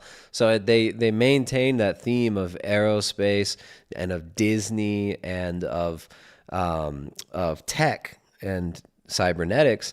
And it's interesting because anybody who's kind of studied the history of cybernetics, the history of the MK Ultra experiments, which were done through these government organizations, but also the private sector as well. I mean, it was. And there's a direct line from MK Ultra to Norbert Wiener and cybernetics at MIT. Yes, and NASA as well, because NASA is highly involved in all the cybernetic movement and the development of a lot of this technology. And well, I mean, even now these are less academic sources, but like Kathy O'Brien and some of these. And I'm not saying everything Kathy O'Brien says is must be true, but some of these some of these people who claim to have been survivors of these experiments and Kathy O'Brien at least does have some legitimate documentation, and she testified before Congress, but she testified that NASA was a major part of this, and NASA was used as a front, and there was certain aspects of NASA that were involved with experimentation, drugs, and cybernetics, and those technological aspects of kind of these mind control programs. So I thought that was an interesting detail there. But yeah, the girl boss, she ended up saying, she said she worked for Pentagon. She said she was a genetic engineer, right? Yeah, I had top secret contracts with the Pentagon, Apple, and Mattel, and I was a super girl boss. I was the world's top brain surgeon and genetic engineer. Yeah, right. And so she developed the Christopher Walken bot. So it's like this extra layer of, whoa, it was really the women behind it all along. And she was the girl boss, right, who then had a nervous breakdown, just like Glenn Close. So she kind of shadows Glenn Close's character not Glenn Close, Nicole Kidman's character from the beginning. And Glenn Close's character had a nervous breakdown and like lost her job or something, and then freaked out and made her husband into a bot so that he could program the lady bots. The ideal conservative community. She thought that the solution would be conservatism, right? And it's not. It's another prison, the movie's trying to say. Mm-hmm. Now, again, I would critique that conservatism as really flammsy and kind of a 1950s consumerist, corporate-created conservatism. Well, yeah, it's fake. It's like fake classical liberalism. Right? It's not even classical liberalism anymore. It's just classical liberalism will get called to by the fake conservatives, but then all they're conserving is what the revolutionaries have done the decades before. But let's not go too much further, right? And like some people have criticized, even the suburbs was itself a kind of social engineering program to destroy the cohesion that already existed amongst different religious groups, ethnic groups, right? Prior to that, EMJ has called attention to that in terms of critiquing the suburbs. I think that's true. Yes. So even the 1950s, because the family unit of the suburbs is a move away from the older version of extended family participating and having a role. Yeah. The grandparents, the cousins, everybody being connected. Suburbs was the next phase of that revolution, and then the suburbs has to go away. That's what this phase of the revolution is critiquing, this 50s version of the conservatism, to move into the new alternative lifestyles that Stanford research, that Alvin Toffler and all these global elites talked about, how now in the 1970s, we're going to move into experimenting with alternative ways of living. Yeah, your Burning Man coon pod life. Tie it to the diets exactly which Tristan has talked about for so many years, which prepares the way for the new phase of revolution, which is destiny and polycules. Yeah, yeah, yeah, exactly. It's the next phase of the revolution is permanent Burning Man. You will work at your Google campus that you'll work at will be your home, and you'll live at Google campus. And it's like that Jay's old video on the everyone lives at the mall, everyone lives in Walmart, and but yeah, you can live in Walmart land, or you can live in Burning Man land, or you can live in Disney World land, or you can and that will be your life. You will be a Kumpad dweller in a digital Burning Man, and have your juices harvested by bots, because everybody will be sterile, and of course your children will have to be grown in pods, like Lord Birkenhead said in his Cosmopolitan magazine article from 1929. Exactly. So this is. It sounds absolutely crazy, but this stuff has all been planned, plotted, and seeded into the culture. And we're supposed to just assume that this is organic. This is the natural progression of man. We're going into the future. This is good. It's progressive. It's beautiful. And we're deprogramming ourselves and creating this great new culture. But yeah, the concept of like the 50s housewife and the nuclear family that's being critiqued here, those themselves are Madison Avenue concepts. The Madison Avenue concept of the housewife waiting at home, she's wearing her Tradwife dress, and she's doing her makeup for her husband and just waiting for her husband to come home from the General Mills plant, and they have their white picket fence, and they're watching television at night, and they're adjusting the antenna on their TV, and she's got a new Hoover vacuum, and that concept was itself a new concept. This is a post-World War II it's concept. It's what Bernays talks about. Bernays talks about creating that type of an individual, right, in the 30s, 40s, and 50s, and that's what they succeeded in doing with. And this is actually, if you watch, I'm not saying everybody should watch this show. But there's actually some insights into the very point that Tristan's making in terms of Mad Men. I mean, doesn't have good morals, but if you ever watched the show, because Don Draper is the very exemplification of what you're talking about. Because he's the admin man who utilizes the sort of Bernaysian psychology, the Freudian psychology, to turn advertising into a kind of mind control operation to control the middle class housewife, in the 1950s and 60s. Yeah, that's a really good point.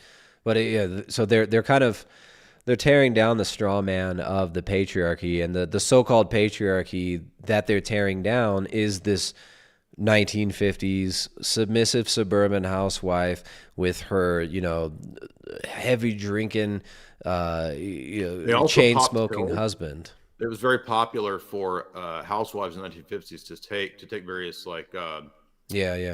sedatives. Yeah, what was the one that gave him a bunch of birth defects that was messing with them? Thalidomide? Yeah, thalamine, thalidomide. Thalidomide, that's it. Yeah. Yeah. And it was like messy. It was causing birth defects and maybe sterility, all sorts of issues. So it's weird because the feminists, the Hollywood-style feminists, are just attacking a straw man of the Madison Avenue created fake family of the 1950s. Creation, exactly. The nuclear family is a corporate 50s kind of. Oh, the term nuclear family was coined in like 1922 by a social scientist, a social psychologist. So that term was never used. Like the term nuclear is it especially skyrocketed after World War II with the bomb, right? So strange that the term, you have the population bomb, right? Oh, population, there are too many people. It's associated with nukes and the apocalypse. So the nuclear family. So I think the connection between these, like kind of etymologically, it points to the fact that these were concepts meant to be torn down. Yeah, Bernays talks about the utilizing terms for those associations. Absolutely. Yeah, so I actually I never really thought about the connection of the term nuclear family. Well, he doesn't know. Yeah, I mean, I don't know that he mentions nuclear per se. No, he was before the nuke. But he does mention, this type of like association that the mind will make for that purpose. Yeah. By the way, I meant to say too that earlier I was going to say William Friedkin. I should send you. You probably seen me share the article, but the guy that wrote The Exorcist, and Ira Levin talks about William Friedkin as another person who helped to create fundamentalism in the modern era and the Satanic Panic, playing, and he says The Exorcist played on my movie, of course, right? So Rosemary's Baby paved the way for The Exorcist. William Friedkin helps to promote this narrative. But Friedkin was doing psyops in Vietnam. And then he went to work for the CIA, and then he writes The Exorcist. So a lot of people don't know that The Exorcist is actually a CIA-produced script. Anyway, Yeah, well, I learned that from you. I remember hearing you say that, but yeah, I've not actually seen what you're recommending there. Well, but the point is that the intelligence agencies and people from psychological warfare schools and training in the military, they're right here in the midst of Hollywood, right? Conducting and creating these new myths, these new horrors, the new psychological thrillers. I mean, Hitchcock was also working with British intelligence, the father of the psychological thriller in terms of film. The slasher, he's the father of the slasher film.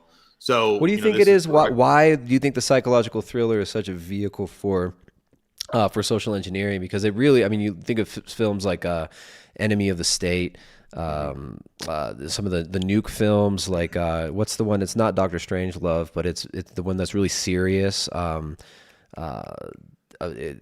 It's like the 2 years or 1 year before Doctor Strangelove came out. There's this nuclear brinksmanship film called like Failsafe. Failsafe, is that it?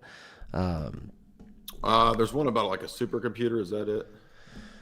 No, it's kind of like the same plot as Doctor Strangelove, but without the insights and hilarity of Kubrick. But a lot of these psychological thriller films, even the Watergate film, the Year of the Condor, 3 Days of the Condor, yeah. 3 Days of the Condor. So a lot of these like political thrillers, psychological thrillers, what do you think it is about them? Because they seem really important for social engineering, and they get used to punctuate cultural trends and then trends in the kind of the psyche of the people and play into that. Is there anything you can elaborate on there and why they put so much money into it?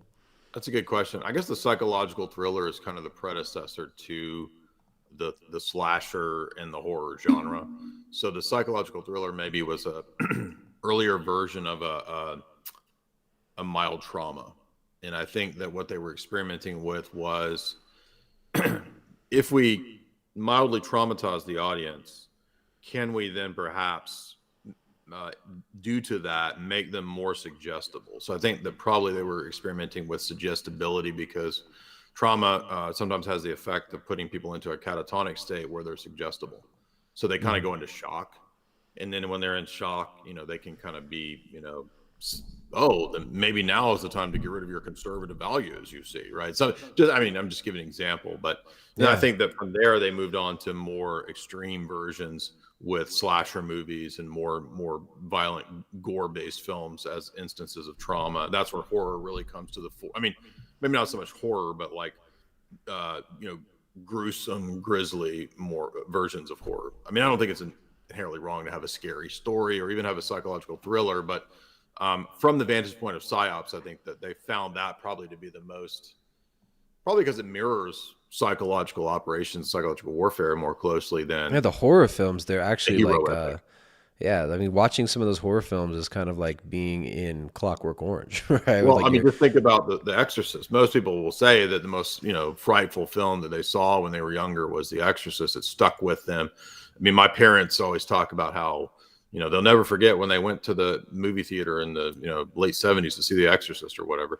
They'll never forget it, right? So it was burned into their psyche. And again, why? Well, it was written by a guy who was doing psyops for the CIA in Vietnam because he knew. What sort of messages were in The Exorcist that you would say would have been? Actually, it's interesting. If you go back and watch The Exorcist, a lot of people have missed the Cold War element because there's specific scenes where a lot of students are protesting the war, and they are specifically pictured as red and Soviet. And so what I think Friedkin was doing was bringing back to people's consciousness the idea of the Satanic Empire, right? This is what Reagan calls them, the Satanic Empire or something like that. So Empire of Evil. So the idea is that we got to get back to this idea of evil of the existence of the devil, and I think that's the key role that The Exorcist played at that time in culture. That makes a lot of sense, right? I mean, and when you take a look back and you see these arcing trends throughout the culture in these eras, it becomes more obvious. But when you're in it, you're not realizing sometimes these buzzwords, these terms, the axis of evil, as George Bush used to call the Iraq and Iran and Gaddafi and everybody that opposes the good guys over in Israel. And well, keep in mind that if you read a lot of the history of the Cold War, a lot of those Cold Warriors, especially towards the 70s and 80s, were Roman Catholics. They were trad cats. Talking about people like William Casey, a famous trad cat running all the Gladio and CIA operations under Reagan. You have William Colby himself, head of the CIA. He was a famous Latin Mass attending trad cat. So, and I'm not saying that they're all necessarily overtly evil. They may have actually thought, well, I'm going to really, do good things for, the church and for Christianity or whatever. So maybe we need to engage in psyops to combat the evil empire, right? So what they would actually do is they would stage Marian apparitions. They would do this a lot in Latin and South America. There've been declassified documents about the CIA doing this. Oh, wow. Very well known that they would do this. Yeah. So there's a big Cold War element to a lot of what was going on in the 50s, 60s, and 70s and 80s with fiction that a lot of people don't know about. But again, if you watch The Exorcist, you will notice that they do explicitly mention the students as Marxists and the promotion of their atheism.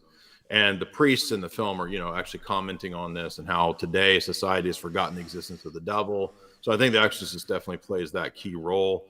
And it makes perfect sense with so many, trad cats in the CIA. By the way, you were talking about Latin and South America Bolivar. I didn't know that. It doesn't surprise me. But who's the guy that everybody thinks about as like he was this beige trad right winger? He was actually a P2 Mason. He wasn't a trad. I mean, he went to Latin Mass. But who? Pinochet? Yes. Pinochet was inducted into the P2 Lodge by Licio Gelli, who was running all of the lodges in Italy under Kissinger for Gladio. So Gelli went as the head P2 Mason from Italy, from the Grand Lodge, to induct Pinochet into P2 Masonry. A lot of people don't know that. That's wild. Yeah, Latin American politics is crazy because the Bolivarian Revolution is kind of it's like lionized and deified to a certain extent in the education system. Most Latin American countries, whether they're more neoliberal leaning like Colombia, Ecuador at the moment, but they can both be Masons. You can have Bolivia itself is named after Simon Bolivar, but it's like it's a really crazy period in history that I don't, really fully understand or know much about everything that happened in the Bolivarian revolutions, but it was chaotic and it was brutal. It was brutal. And Bolivar himself was a very pampered and spoiled brat who, grew up one of the richest families in Venezuela. He was mostly Spanish, but had a little bit of mulatto, I think like a small amount of mulatto blood. And he was a degenerate Mason who spent a lot of time around French revolutionaries in France and was a student of the revolution, friendly with Benjamin Franklin, friendly with the with a lot of these types that were running around Paris at the time. Well, what annoys me that I think you could speak to way better than me is that a lot of times right-wingers will assume that in Latin South American politics, anybody who was anti-communist was good. And what I'm pointing out is that no, a bunch of those right wingers are also just as corrupt and degenerate, and also Masons too. Yeah, well, that's funny that we got the stream about the Stepford wives. We're talking about the Bolivarian Revolution and South America. Well, I mean, that relates because it's feminism and Marxism and all that entwined. Totally, right? Totally. Oh yeah, I mean, you have. In South American politics, especially right now, like a lot of people think that Milei in Argentina, that he's super based and he's trad. I mean, he's going and hanging out with rabbis in New York and talking about converting basically Talmudism, and he Giving gifts to Zelensky. Didn't he give a menorah to Zelensky? Yeah, he says, and it says his first, like, this is Argentina, who, is not a major geopolitical player in Europe or in the Middle East, but his first journey abroad is going to be to Israel. He's waving Israeli flags. Like, he's very politically involved with a specific faction of European politics. And so these people are like, oh, he's getting rid of the commies in South America, and he's gonna get rid of the central bank. He's getting rid of the central bank in Argentina. Well, the central bank in Argentina is structured very differently than the Federal Reserve. So there's all these critiques of the Federal Reserve in the U.S., rightly so. But the critique has classically been from the Ron Paul types that the Federal Reserve is no more federal than Federal Express. It is a private conglomeration, is a private cartel of bankers, of international bankers, and it's not even federal. The government has no control over it. It's a private entity running banking. So this is the classical liberal model, right? That's actually classical liberalism. Everything's privatized. That's the free market, bro. So like these people, the libertarians aren't questioning the foundations of libertarianism. They just assume, well, it's better than communism, which pragmatically, sure, in certain areas, at certain times, libertarianism might seem like... Yeah, but all of the P2 Masons hated communism, Tristan. Yeah, they hated communism. Right, well, look at Milei now. He gets in. He's going to get rid of the central bank in Argentina. He's not actually going to do it now, but he said that he was going to do it. So people are like, oh, like, Milei didn't kill himself, bro. It's like, well, dude, the central bank in Argentina is run and owned by the state. He wants to get rid of it and yoke themselves to the U.S. dollar and put them under the Federal Reserve. So how is this based? How is this Ron Paul libertarianism? Let's get rid of the central bank that's actually controlled by that nation. Now, of course, it might be in the hands of crazy leftists at the moment, but their country controls their bank. It's not controlled by the Fed, so we'll give it to the Federal Reserve. So I think that's a very kind of one example of how the based right-wing politics of Latin America that the people on the right think is so cool and trad, and it's just revolutionary. And the right-wingers are revolutionaries too. That's why, Kissinger, again, is running right-wing masonry in Italy to ensure that the Vatican and the Christian Democratic Party don't lose the elections to Soviet-supported candidates. Does that make Kissinger then good and right-wing? No. Again, Kissinger ends his last book before he passed away in his book, World Order. The last chapter is about, he says, old emperors and empires, they thought that the way to extend power was unitary and monolithic. So the Chinese emperor, right, his idea is to extend power by expanding everybody submitting to the Chinese empire. And he said, what we've learned in the modern world is that the best way to do this is to manage a bipolar world or a multipolar world where the polarities are managed. So dialectical, so have a East communist versus West capitalist managed dialectic. It's a much better way of managing than trying to extend a single thing to the whole world. I mean, in other words, manage dialectics in this fake left-right, or it's fake east-west. Well, I mean, one could also levy the same critique against like Dugin's concept of the multipolar world is, I get, if you look at it on the surface, it could seem really similar with the Kissinger's, right? Now, obviously, like, you're not a Duginist or anything like that. People will claim, oh, Jay like talked to Dugin once. He's a Duginist. He interviewed him. But like, I do find that what you see coming out of Russia, they're kind of really leaning into this, well, we'll just unite with everybody that's against the current monolithic globalist world order, and I don't think that's going to be an actually effective sway of power if it's based on kind of just reactionary. We're reacting to the liberals, the neoliberals, and we're just going to be kind of this coalition of trad people, and we'll have the Muslims that we unite with to a certain extent. We'll have this utilitarian movement to force a multipolar world, and then at least the U.S. won't be in charge. I feel like that's kind of a dead end too. I mean, we're getting kind of far from the topic now, but I wonder what are your thoughts on that? Like Kissinger and Dugin as in having a similar perspective in that way. Yeah, I think, well, Kissinger goes on in the book to say that the key would be tech. He thinks that whoever controls the tech will control the New World Order. So the future is going to be just purely tech based, according to him. I think he was doing a lot of research, and maybe supposedly I think he was going to write a book about AI before he passed or something like that. So that seemed to be what he thought was the future, was just pure technocracy.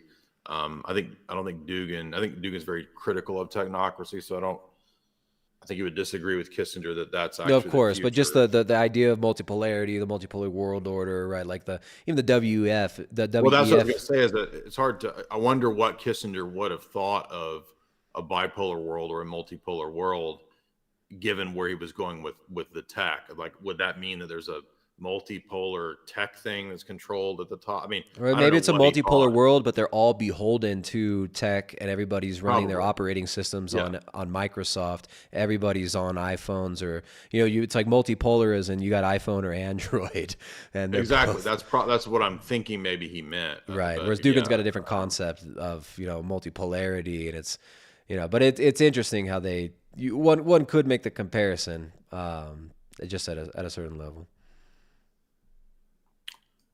Yeah, and I think that to close it out, maybe on Stepford Wives, it's again like you've got an odd. By the way, it's weird too that this was directed by Frank Oz from Jim Henson Company and Muppets. Why is the Muppet dude directing Stepford Wives? Dude, it was Maybe so that's partly why it was so stupid. Like, Well, it was like it was directed as if it was a slapstick comedy, but there was nothing. There weren't like slapstick and moments. it's not a kids movie. Like Frank Oz does Yeah. Jim Henson kid movies. Why is he directing this adult? Well, they comedy? made a PG-13 movie, so it was like in between. I don't know. It was a lot of bad decisions in this one.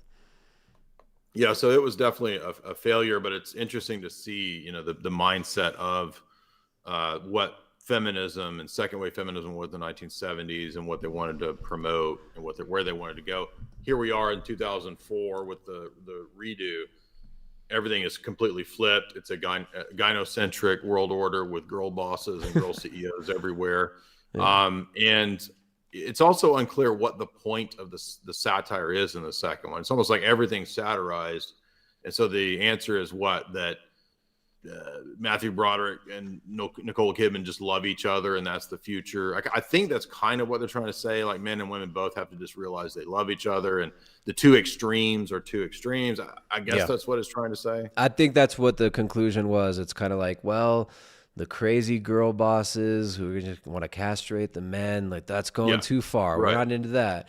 But hey, Meet in the middle, like you said. Republicans, and being Christian, whew, like man, loving your faith. That's going a little that's too far not the too. answer. That's extreme. We'll meet in the middle, and we'll all just be hedonists, and we'll all just Exactly. focus on getting hopped up on pills and doing cool, funny sex stuff and talking about all that sex stuff in public. And, Right. it's like I think that's kind of the supposed.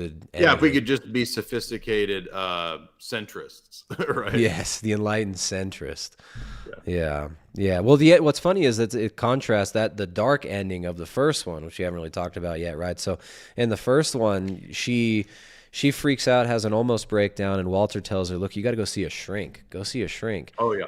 And then the shrink tells Joanna to she basically at the end of it says like, just go get your kids and like run off. Like, get your kids and run away, and then call me in 3 days and we'll take care of it. Which is, I don't know, that's kind of a interesting.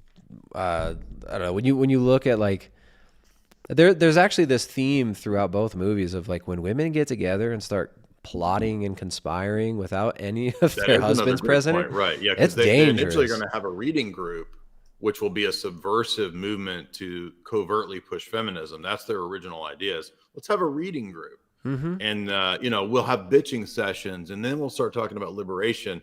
And then when she goes to talk to, like you said, this therapist, you also get this kind of, I think, which is for that time also pretty revolutionary, the idea that no, women should now step forward and just leave situations where they feel, quote, unhappy. I think that was the point of that therapists at that point were really pushing divorce, probably.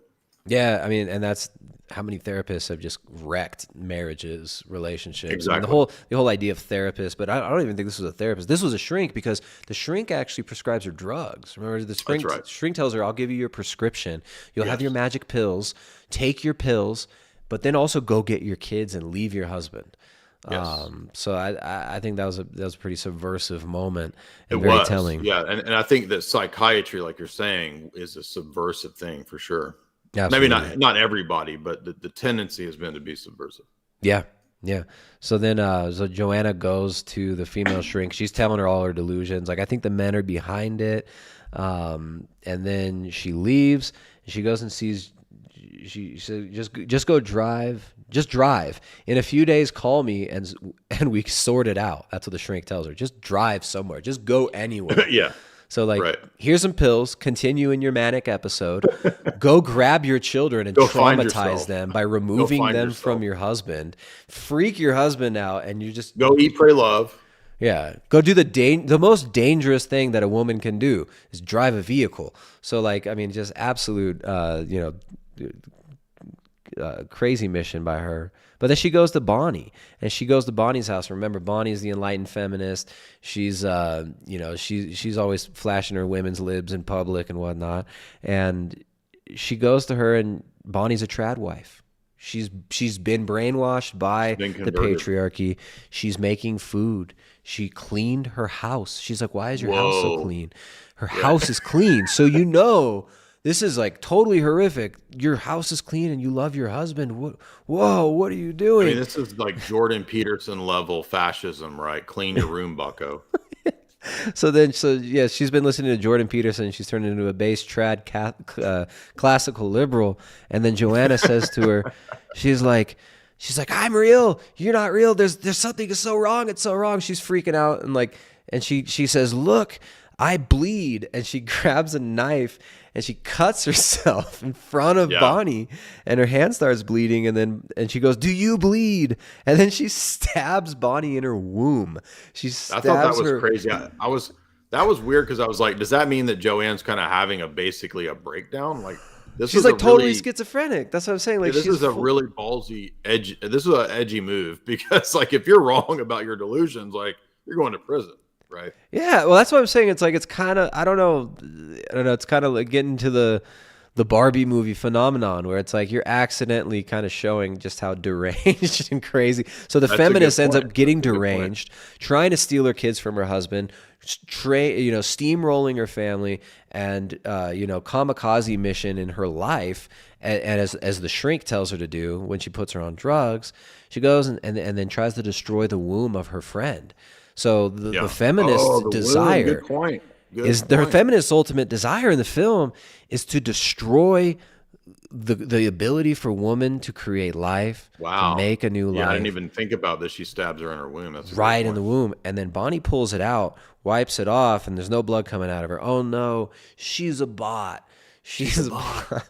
So the film's actually showing that feminism, and when women start to get together and conspire together away from their husbands, that they get into delusion, and they hype themselves up and they hype each other into delusion, which will then get them to steamroll to train wreck their relationship and kamikaze suicide mission their whole life. You were making this great point on a recent stream where you were talking about how, if you're a single girl, stay away from your single friends because they're going to try to. Actually, the brainwashing is the other way. Weren't you saying this on a stream? Yeah, exactly. No, so when like a young man's going to get married, or even if you're in your 30s, but or in your 40s, and you meet a woman, and you're going to actually try to build a life with them, one of your biggest obstacles is going to be their crazy friends that they've been just doing degenerate stuff with, or being codependent and unhealthy kind of parasitic relationships with. So that dynamic plays out in this movie,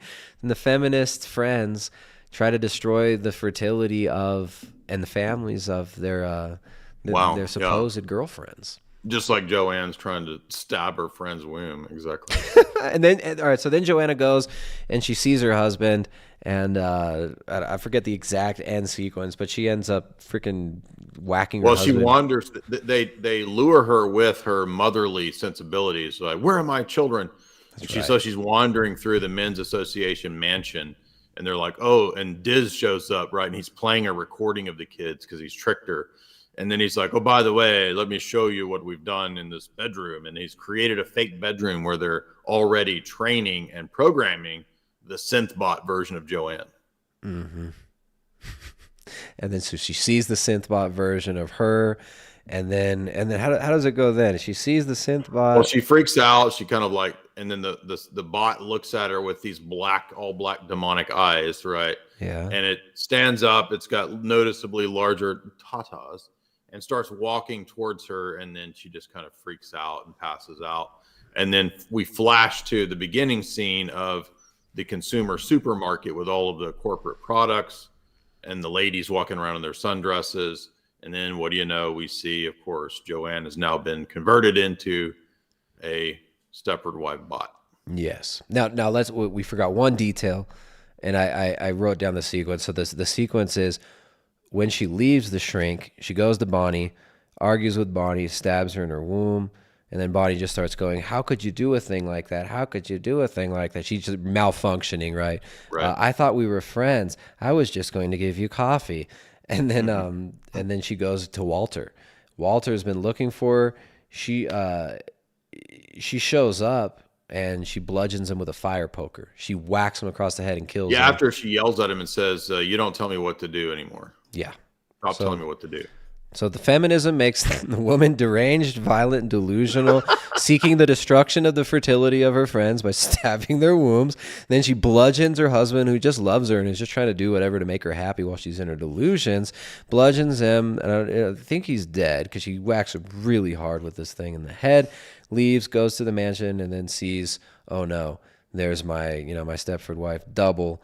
And then it goes back to all the consumerist, normie, tradwife, robot, fembot slaves shopping for their consumer objects in the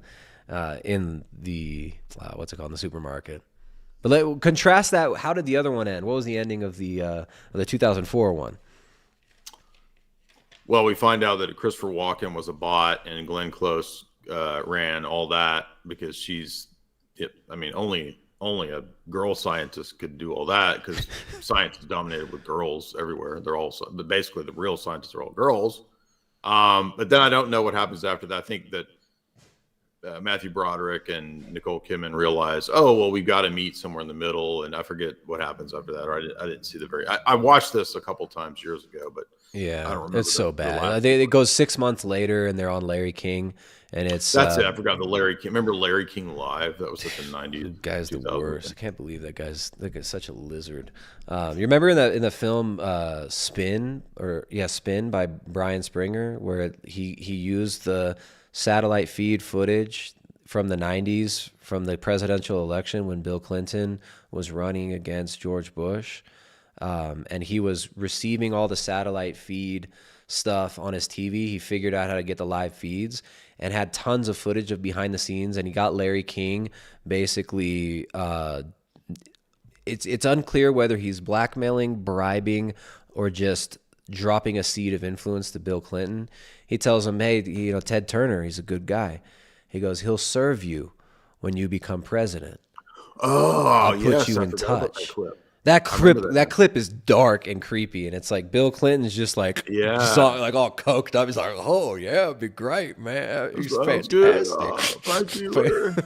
And Larry King just handling Bill Clinton before Bill Clinton even became president. So yeah. Anyways, Larry King's here. Bette Midler, the gay guy here. I can pull up on the screen.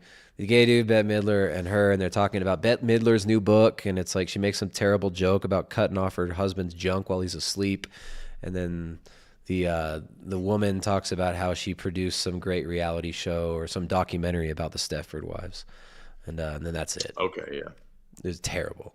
They went back to what they were doing before, basically. Yeah, girl boss, but she loves her husband, and she doesn't quite hate him, but she accepts her feminist friend who wants to chop off men's wee-wees, and she's hanging out with her Homo sapien Republican friend.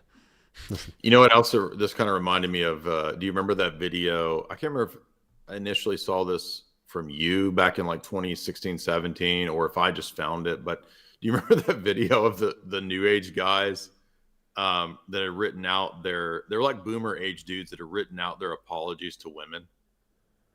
Yeah. Oh, dude, it's so funny. We did streams on. I forget what that was.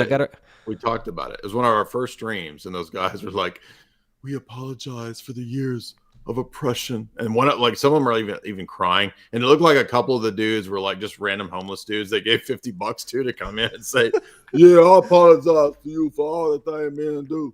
Yo, sorry, can I get that money now? Sorry and stuff. Yo, I'm like, sorry and shit. Can I get some money? It's like then another one's like a weird Skittles Jesuit man apologizing to women. I'm so sorry for being anyway, but that reminded me, like the way I was supposed to feel, I guess, after watching these is the way that those men, like those men, really felt sorry for, this fake guilt or whatever.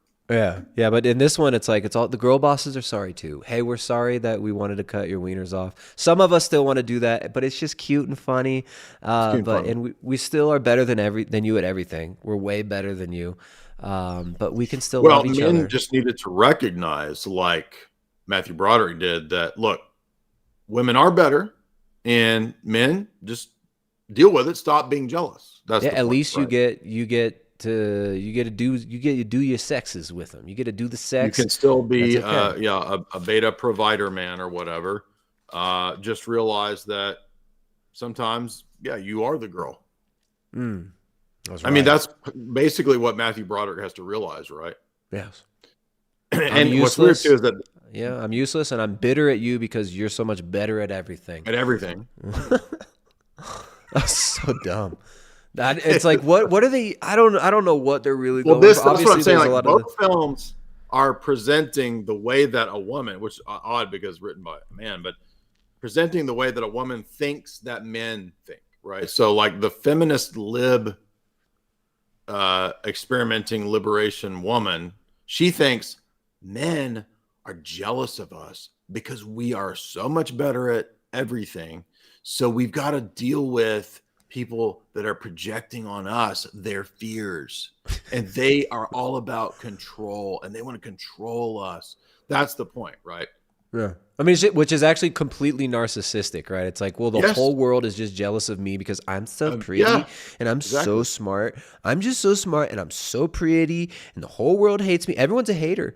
The world is haters. Men are haters, but I'm a girl boss and I'm just doing my thing. There was a so-called conservative commenter woman today making a big fuss, actually saying the very things that you just said about herself. Was the calendar thing, the whole calendar?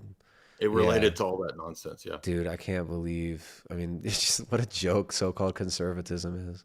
All right, we'll read these super chats. We'll get out of here. We got places to go. Jay's got to go and try to play with some women's libs in public again. And touch some women's libs. Jay's gonna go try and grab some women's libs again. Hopefully he doesn't get arrested this time, guys. So if you remember, half these super chats going over to Mr. Jay Dyer. So if you guys got to help us to get him. All this will be used to train Jay Dyer how to adjust his microphone and train me how to sprinkle enough smart dust on my AOL router. And maybe I'll buy a new AOL CD-ROM to install it and see if we can get better connection so we don't have that problem like we had earlier. Kathleen Owen sent $5. Thank you very much. Frankie D says, I might have said this before either here or on DPH's channel, but I've noticed a lot of these women are constantly talking about healing journeys. It's pretty obvious to me that their medicine is making them worse. Only the physician heals through the church.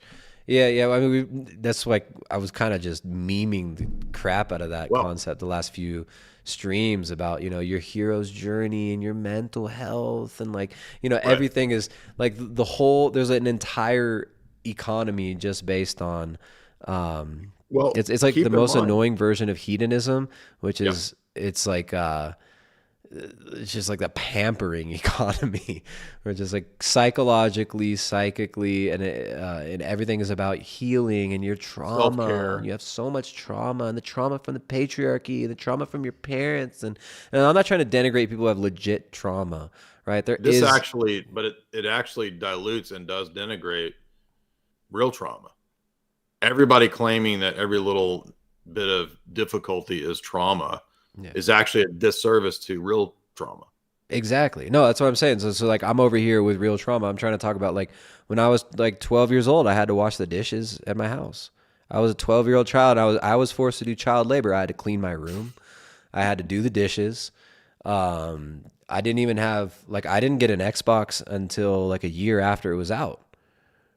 The original Xbox. Like, so I had to go to my friend's house. I'm sorry, I'm not trying to get emotional or anything. I don't want to like traumatize the audience, but when I was in 9th grade, I had to go to my friend Andrew's house to play Halo when it first came out. I didn't even have an Xbox for like a whole year until that Christmas. It was awful. Sorry, man. Yeah, dude. No, it's okay. It's not your fault, but it's like your responsibility. So anyways. Well, I mean, that's the trauma that you're still recovering from. Yeah, no, I'll get through it, man. I mean, if I talk about it enough and if I twiddle my crystals enough, I'll get through it. It'll be okay. So, anyways, guys, we got 300 bigots in the chat. Guys, make sure to drop them super chats. Make sure to share the video, like the video, hit the subscribe button if you're not subscribed. Make sure to subscribe over to Mr. J Dyer's channel, and we'll see you guys soon. I don't think I was gonna try to do a stream tomorrow, but it looks like it's not gonna happen. I got other stuff going on. I got a freaking puppy getting dropped off in my arms tomorrow, and I gotta take care of that. So is it getting dropped from a Pinochet helicopter? Yeah, it's like literally it's a commie puppy, and it's getting dropped a red puppy into your arms. No, we're dropping puppies from helicopters tomorrow. Is what I'm saying, dude. Like, we're freaking commie puppies. We found all these damn communist puppies at this place called a shelter, this freaking communist organization that's government funded, just sucking up off our taxpayer dollars. We're going to liberate them from this shelter, and we're going to drop the puppies from helicopters. So all those super chats are going to be used for that, for puppy rides, helicopter rides for puppies, rather. Ray C says, epic rap battles of history. Jam and Jay Dyer versus T-Pain Haggard. Give Jay $5. Thank you very much, Ray C. That was a good one. Anyways, hey Jay, you got any last thoughts, man? It was a fun one. No, it was just you wanted to do something. You said you wanted to do something that connects with your feminine side, and you wanted to do these movies. And I was like, or whatever you want. So I begged Jay to watch that. I was like, dude, you have to see not the Handmaid's Please, Tale. You said, please give me something women's lib related. Yeah. I really appreciate you watching this and discussing it. This deep film. Well, are you convicted, and have you repented of your patriarchy and your tyranny and oppression there in that household that you basically moved your family away to a cult commune out in the middle of Ecuador to enforce your patriarchal tyranny, right? Yeah. No, I'm definitely, I mean, I'm gonna be like Joanna, and I can I get my my erasers here, and I'm gonna walk around like this now. I think this is what she did for this, and this. So this is start. Maybe you could start an indigenous reading group to raise consciousness and awaken the local Ecuadorians to women's lib. Yeah.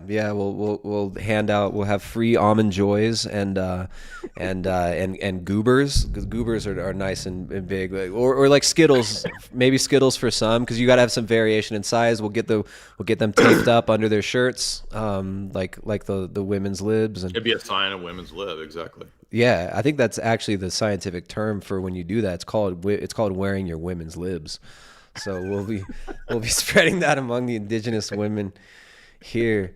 But we'll do something cool next week. I don't know. We can do a movie, or we could do something else. We'll see what's up if we got time. Sounds good. It's always fun. We still don't have a name for our show here. Thanks for We can call it Jay and Tristan Struggle Sessions. So we'll have another struggle session and watch some. Hopefully a good movie. Maybe something that's not really awful. It's so hard to find. You pick something wholesome or something like.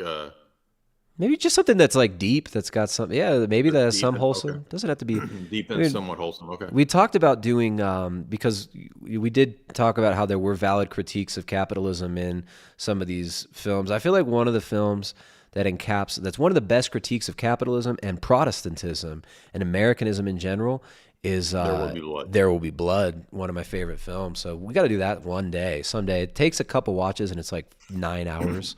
There's a good movie with Ewan McGregor. It was one of his earliest movies where he's a trader, like a stock Trader. That's actually a pretty good movie critiquing capitalism. The International with Clive Owen and Naomi Watts is a good critique of international capitalism. Yeah, there's some good, movies like The Big Short, that kind of stuff. Those are relevant as well. Nice. Yeah. Actually, Wall Street, Oliver Stone's Wall Street with Bud Fox, Gordon Gekko, Michael Douglas. That's actually a really good film, and I like Wall Street. Really That's a really critique. good one. Yeah, I've seen it one time, probably like 10 years ago, and I really enjoyed it. I watched it again a couple years ago, and it still holds up. It's got a good message. So Yeah. Also, what else?